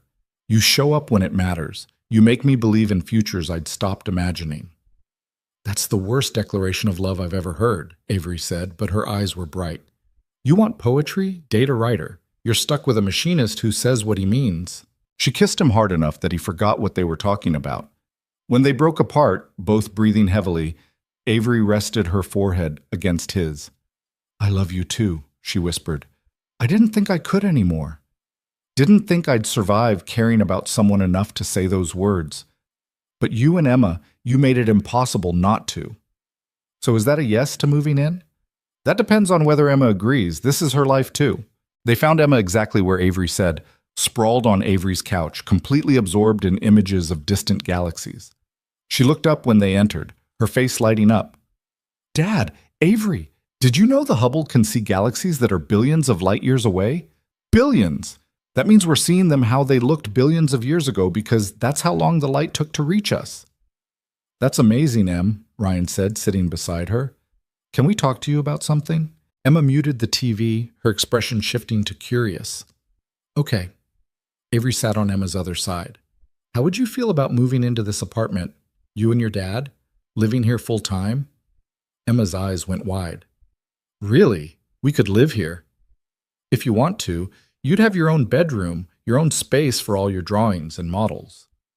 "And I'd get to see you every day?" Emma looked between them. "Both of you? Together?" "Every day," Ryan confirmed. Emma launched herself at both of them, hugging them so hard Ryan's ribs protested.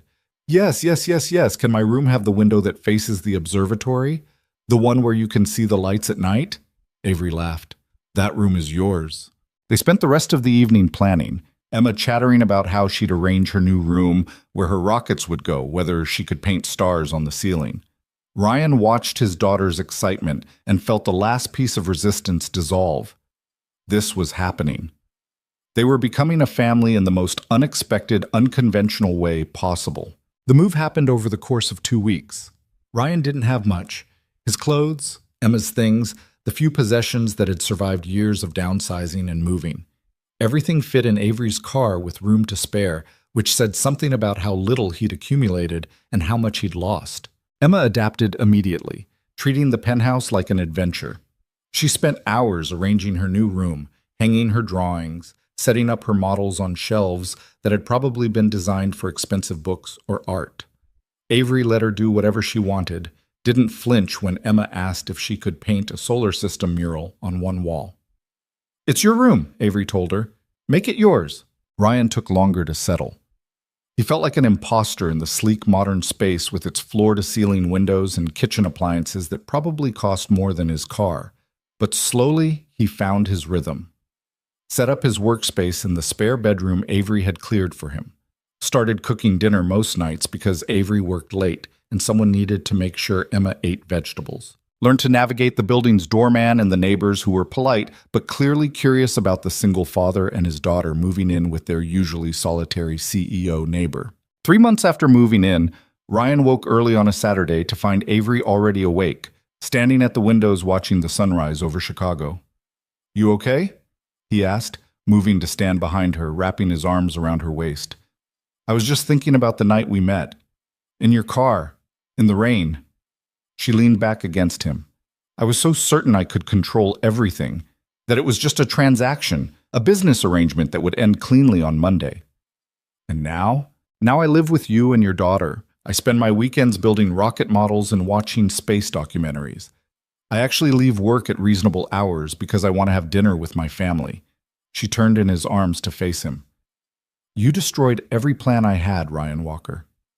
"Sorry." "Don't be. They were terrible plans. Lonely plans." She kissed him softly. "These plans are better." Emma appeared in the doorway, already dressed, her hair a mess. "Are you guys being gross again?" "Always," Ryan said, not letting go of Avery. "Ugh. Well, stop it because I'm hungry and someone needs to make breakfast." "Someone meaning me," Ryan translated. "You're the best cook. Avery burns toast." "I do not burn toast," Avery protested. "You burned it last week. It was black." "That was one time." Ryan kissed Avery's forehead and went to make breakfast, listening to Emma and Avery argue about toast-burning incidents while the morning light filled the penthouse with gold. This was his life now. Making breakfast in a kitchen that cost more than his yearly salary used to be, for a daughter who'd survived heart surgery and a girlfriend who'd saved both their lives by climbing into his car on the worst night he'd ever lived through. It was unexpected and unconventional and probably looked insane from the outside. It was also the best thing that had ever happened to him. 6 months after Emma's surgery, they went back to Lake Geneva. Margaret and Richard had invited them for the weekend. A real invitation this time, not a business arrangement. Emma was nervous about meeting Ryan's girlfriend's parents officially, which Ryan found both hilarious and touching. "They already love you," Avery assured her during the drive. "You talked my mother's ear off about astronomy last time she visited. She thinks you're brilliant." "But what if they think I'm weird?" "Then they think you're weird. So what?" Emma considered this. "Okay, but if they're mean, I'm allowed to be mean back." "Fair enough," Ryan said from the driver's seat. "But they won't be mean." They weren't. Richard greeted Emma like a long-lost granddaughter, immediately asking about her recovery and her models, and whether she'd started planning her application to space camp yet. Margaret had converted one of the guest rooms into what she called Emma's room, complete with glow-in-the-dark stars on the ceiling and a new telescope by the window. "This is amazing." Emma's eyes were huge, taking in the space. "Is this really mine? Just mine?" "All yours," Margaret confirmed, "for whenever you visit." Emma hugged her with fierce intensity. "Thank you, Mrs. Sinclair. Call me Margaret, sweetheart. We're family now." Ryan caught Avery's eye across the room. She was smiling in a way he'd never seen before. Open, unguarded, genuinely happy. That evening, they all sat on the terrace watching the sunset over the lake. Emma was between Richard and Margaret, explaining her theory about how to improve satellite telescope design. Avery was curled into Ryan's side, her hand in his. "This is nice," she said quietly. "Yeah, it really is." "Thank you." Ryan looked at her. "For what?" "For climbing into my car that night. For agreeing to a weekend that made no sense. For giving me a reason to remember I'm allowed to be happy." "You saved my daughter's life," Ryan pointed out. "I think I owe you more than you owe me." "Not a competition." "Good. Because you'd win." Avery laughed, kissing him while Emma made exaggerated gagging noises from across the terrace, and Richard and Margaret pretended they weren't watching. Later, after Emma had fallen asleep in her special room and Richard and Margaret had retired for the night, Ryan and Avery walked down to the dock where so much had changed months ago. The lake was calm, reflecting stars and moonlight. "I have something for you," Avery said, pulling a small box from her pocket. Ryan's heart stuttered. "Avery, it's not what you think. Open it." Inside was a key. "I had this made last week," Avery explained. "It's to my office, the private entrance, the one only I use. I want you to have it, so you know you can always find me, even when I'm being impossible and working too late." Ryan turned the key over in his palm. "This is incredibly symbolic. I'm aware. You're giving me access to your private workspace. I'm giving you access to all of me. The work, the life, the parts I usually keep separate." She took his hand. "I'm all in, Ryan, completely. Whatever this is, wherever it goes, I want you there." Ryan pocketed the key and pulled her close. "I'm all in too. Have been since you promised Emma you'd be at her surgery. Maybe since the doc, if I'm honest." "That's fast." "When you know, you know." They stood together watching the water, two people who'd found each other in the middle of separate disasters and decided to build something new from the wreckage. "Emma asked me something yesterday," Avery said after a while. "What?" "If I was going to marry you." Ryan's breath caught. "What did you say?" "I said that was up to both of us, but that I hoped so someday." She looked up at him. "Was that the right answer?" "Yeah," Ryan said, his voice rough. "That was the right answer." A year after the weekend that changed everything, Ryan stood in the same hospital where Emma had surgery, this time in the lobby helping set up for a fundraiser. Sinclair Biotechnologies was sponsoring a charity event for pediatric cardiac care, and somehow Ryan had gotten roped into the planning committee. Avery was giving a speech in 20 minutes. Emma was backstage, part of a group of former patients who would share their stories. Ryan was supposed to be organizing name tags and instead was watching his daughter practice her speech with the poise of someone twice her age. "You nervous?" he asked during a break. "A little. But Avery said being nervous means you care about doing it right." "Avery's smart." "Obviously." Emma smoothed her dress, a new one Margaret had bought specifically for tonight. "Dad, can I ask you something?" "Always." "Are you going to marry Avery?" It was the second time that question had come up. Ryan crouched down to Emma's eye level. "Would that be okay with you if I did?" "Are you kidding? That would be amazing. Then she'd officially be family. I could tell people she's my stepmom instead of just my dad's girlfriend." "You really like her, huh?" "Dad, she bought me a telescope. She watches documentaries with me, even when they're boring. She keeps all her promises." Emma's expression was serious. "She makes you happy, and she makes our family feel complete. So yeah, I really like her." Ryan hugged his daughter tight. "I love you, you know that?" "I know. Love you too. Now let me finish practicing before I forget my whole speech." The event was a success. Emma spoke about her surgery with confidence that made Ryan's chest hurt with pride. Avery's speech raised over $2 million for the cardiac unit. Ryan worked the room, shaking hands with donors and board members, feeling only slightly out of place in the fancy suit Avery had insisted he buy. Later, after the event, after Emma had fallen asleep in the car on the way home and Ryan had carried her to bed, he found Avery on the penthouse balcony. "Hey," he said, joining her at the railing. "You okay?" "Just thinking." "About?" "About a year ago. About sitting in my office planning a weekend that was supposed to solve a business problem. About climbing into your car and making you the most insane offer anyone's ever made." "Best terrible decision you ever made?" "Definitely." She turned to face him. "Ryan, I need to tell you something." His stomach dropped. That sounds ominous. It's not. I just... She took a breath. I went to James's grave last week. First time in 2 years. I told him about you, about Emma, about how I'd found something I thought I'd lost forever. Ryan waited, not sure what to say. I think he'd like you, Avery continued. He was good at seeing through people's defenses to who they really were. He would have seen what I see, that you're kind and steady and exactly what I needed, even when I didn't know I needed anything. Avery, I'm not trying to replace him. That's not what this is. But I think I'm finally ready to stop living in the shadow of grief, to build something new without feeling like I'm betraying what I lost. Ryan pulled her close. I think Sarah would like you too. She'd approve of you taking care of our daughter, of making me remember how to be happy. They stood together as the city lights glittered below, two people who'd survived loss and loneliness and found each other when neither was looking. Emma asked me tonight if I was going to marry you, Ryan said. Avery stiffened slightly. And? I said I didn't know. That marriage is something both people have to want. What do you want? Ryan thought about the past year, about watching Avery learn to be part of a family, about Emma's joy at having someone else to share her passion for space, about the quiet domestic moments that had become his favorite parts of life. I want forever with you, he said simply, in whatever form that takes. Marriage or not? Legal contract or just the promise we make to keep choosing each other every day? I want that too. Avery's voice was soft. The forever part. The choosing each other part. All of it. Then we have it, Ryan said. Everything else is just details.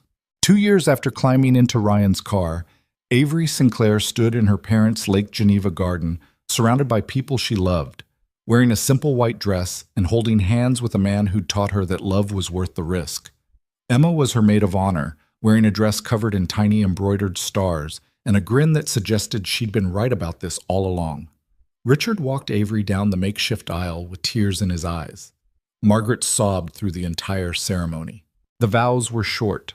Ryan promised to always be honest, to show up when it mattered, to love both Avery and the parts of herself she still struggled to accept. Avery promised to keep every promise, to make space in her life for more than just work, to let herself be loved even when it terrified her. I now pronounce you married, the officiant said. You may kiss. Ryan pulled Avery close and kissed her while their friends and family applauded, while Emma cheered loudly while the late summer sun painted everything gold. We did it, Avery whispered against his mouth. We really did. Think we'll actually make it? Long term? Yeah, Ryan said, meaning it. I really think we will. The reception was on the lawn overlooking the lake. Emma gave a speech about how she'd known they were perfect for each other from their first phone call about nebulas. Richard toasted to unlikely beginnings and happy endings. Margaret cried again. As the sun set and the party continued around them, Ryan and Avery slipped away to the dock where everything had changed, where they'd first admitted fear and loneliness and the desperate hope that maybe they didn't have to face either alone anymore. No regrets? Ryan asked. Avery thought about the weekend that had started as a transaction, about the contract she'd written, the manipulation she'd used, the walls she'd built to keep from ever feeling this vulnerable again. None, she said. You? Not a single one. They stood together watching the stars come out over the water, while behind them, their family and friends celebrated a love story that had started in desperation and transformed into something real. Emma found them eventually, tugging on Ryan's jacket. Dad, they're about to cut the cake. You have to come make a toast. I already made a toast. A real one. Not the short, boring one you did earlier. Ryan looked at Avery, who shrugged with a smile. Okay, he said, letting Emma drag him back toward the reception. But only if you promise not to make fun of me when I get emotional. Can't promise that, Emma said seriously. You definitely cry at weddings. I've seen it. Avery laughed, following them across the lawn, and thought about how impossible all of this would have seemed 2 years ago. How certain she'd been that love was something other people got to have, that connection meant inevitable loss, that safety lay in isolation. She'd been wrong about all of it. Sometimes the best things in life started with terrible ideas and desperate choices. Sometimes the person you needed most showed up exactly when you'd stopped looking. Sometimes family meant building something new from broken pieces and calling it home. Ryan's toast was emotional, just like Emma predicted. He cried talking about second chances and unexpected grace, and the way love could remake you if you were brave enough to let it. Avery cried too, standing beside him with Emma between them, this family they'd built from nothing but hope and stubborn refusal to give up on each other. Later, when the party had ended and Emma had fallen asleep in her special room and the estate was quiet, Ryan and Avery lay in bed in the room that had been hers as a child. "I love you," Avery said into the darkness. "I love you too. Thank you for climbing into my car that night, for taking a chance on the insane offer, for not running when you realized how broken I was. Thank you for saving my daughter's life, for keeping your promises, for teaching me that moving forward doesn't mean forgetting what we lost." They fell asleep tangled together, two people who'd learned that sometimes the best relationships started with the worst circumstances, and that hope was worth holding on to even when everything seemed impossible. Because in the end, love wasn't about perfect timing or ideal circumstances or having all the answers. It was about finding someone worth fighting for and choosing them every single day, even when it was hard. Especially when it was hard. And that, Ryan and Avery had learned, was the only thing that really mattered.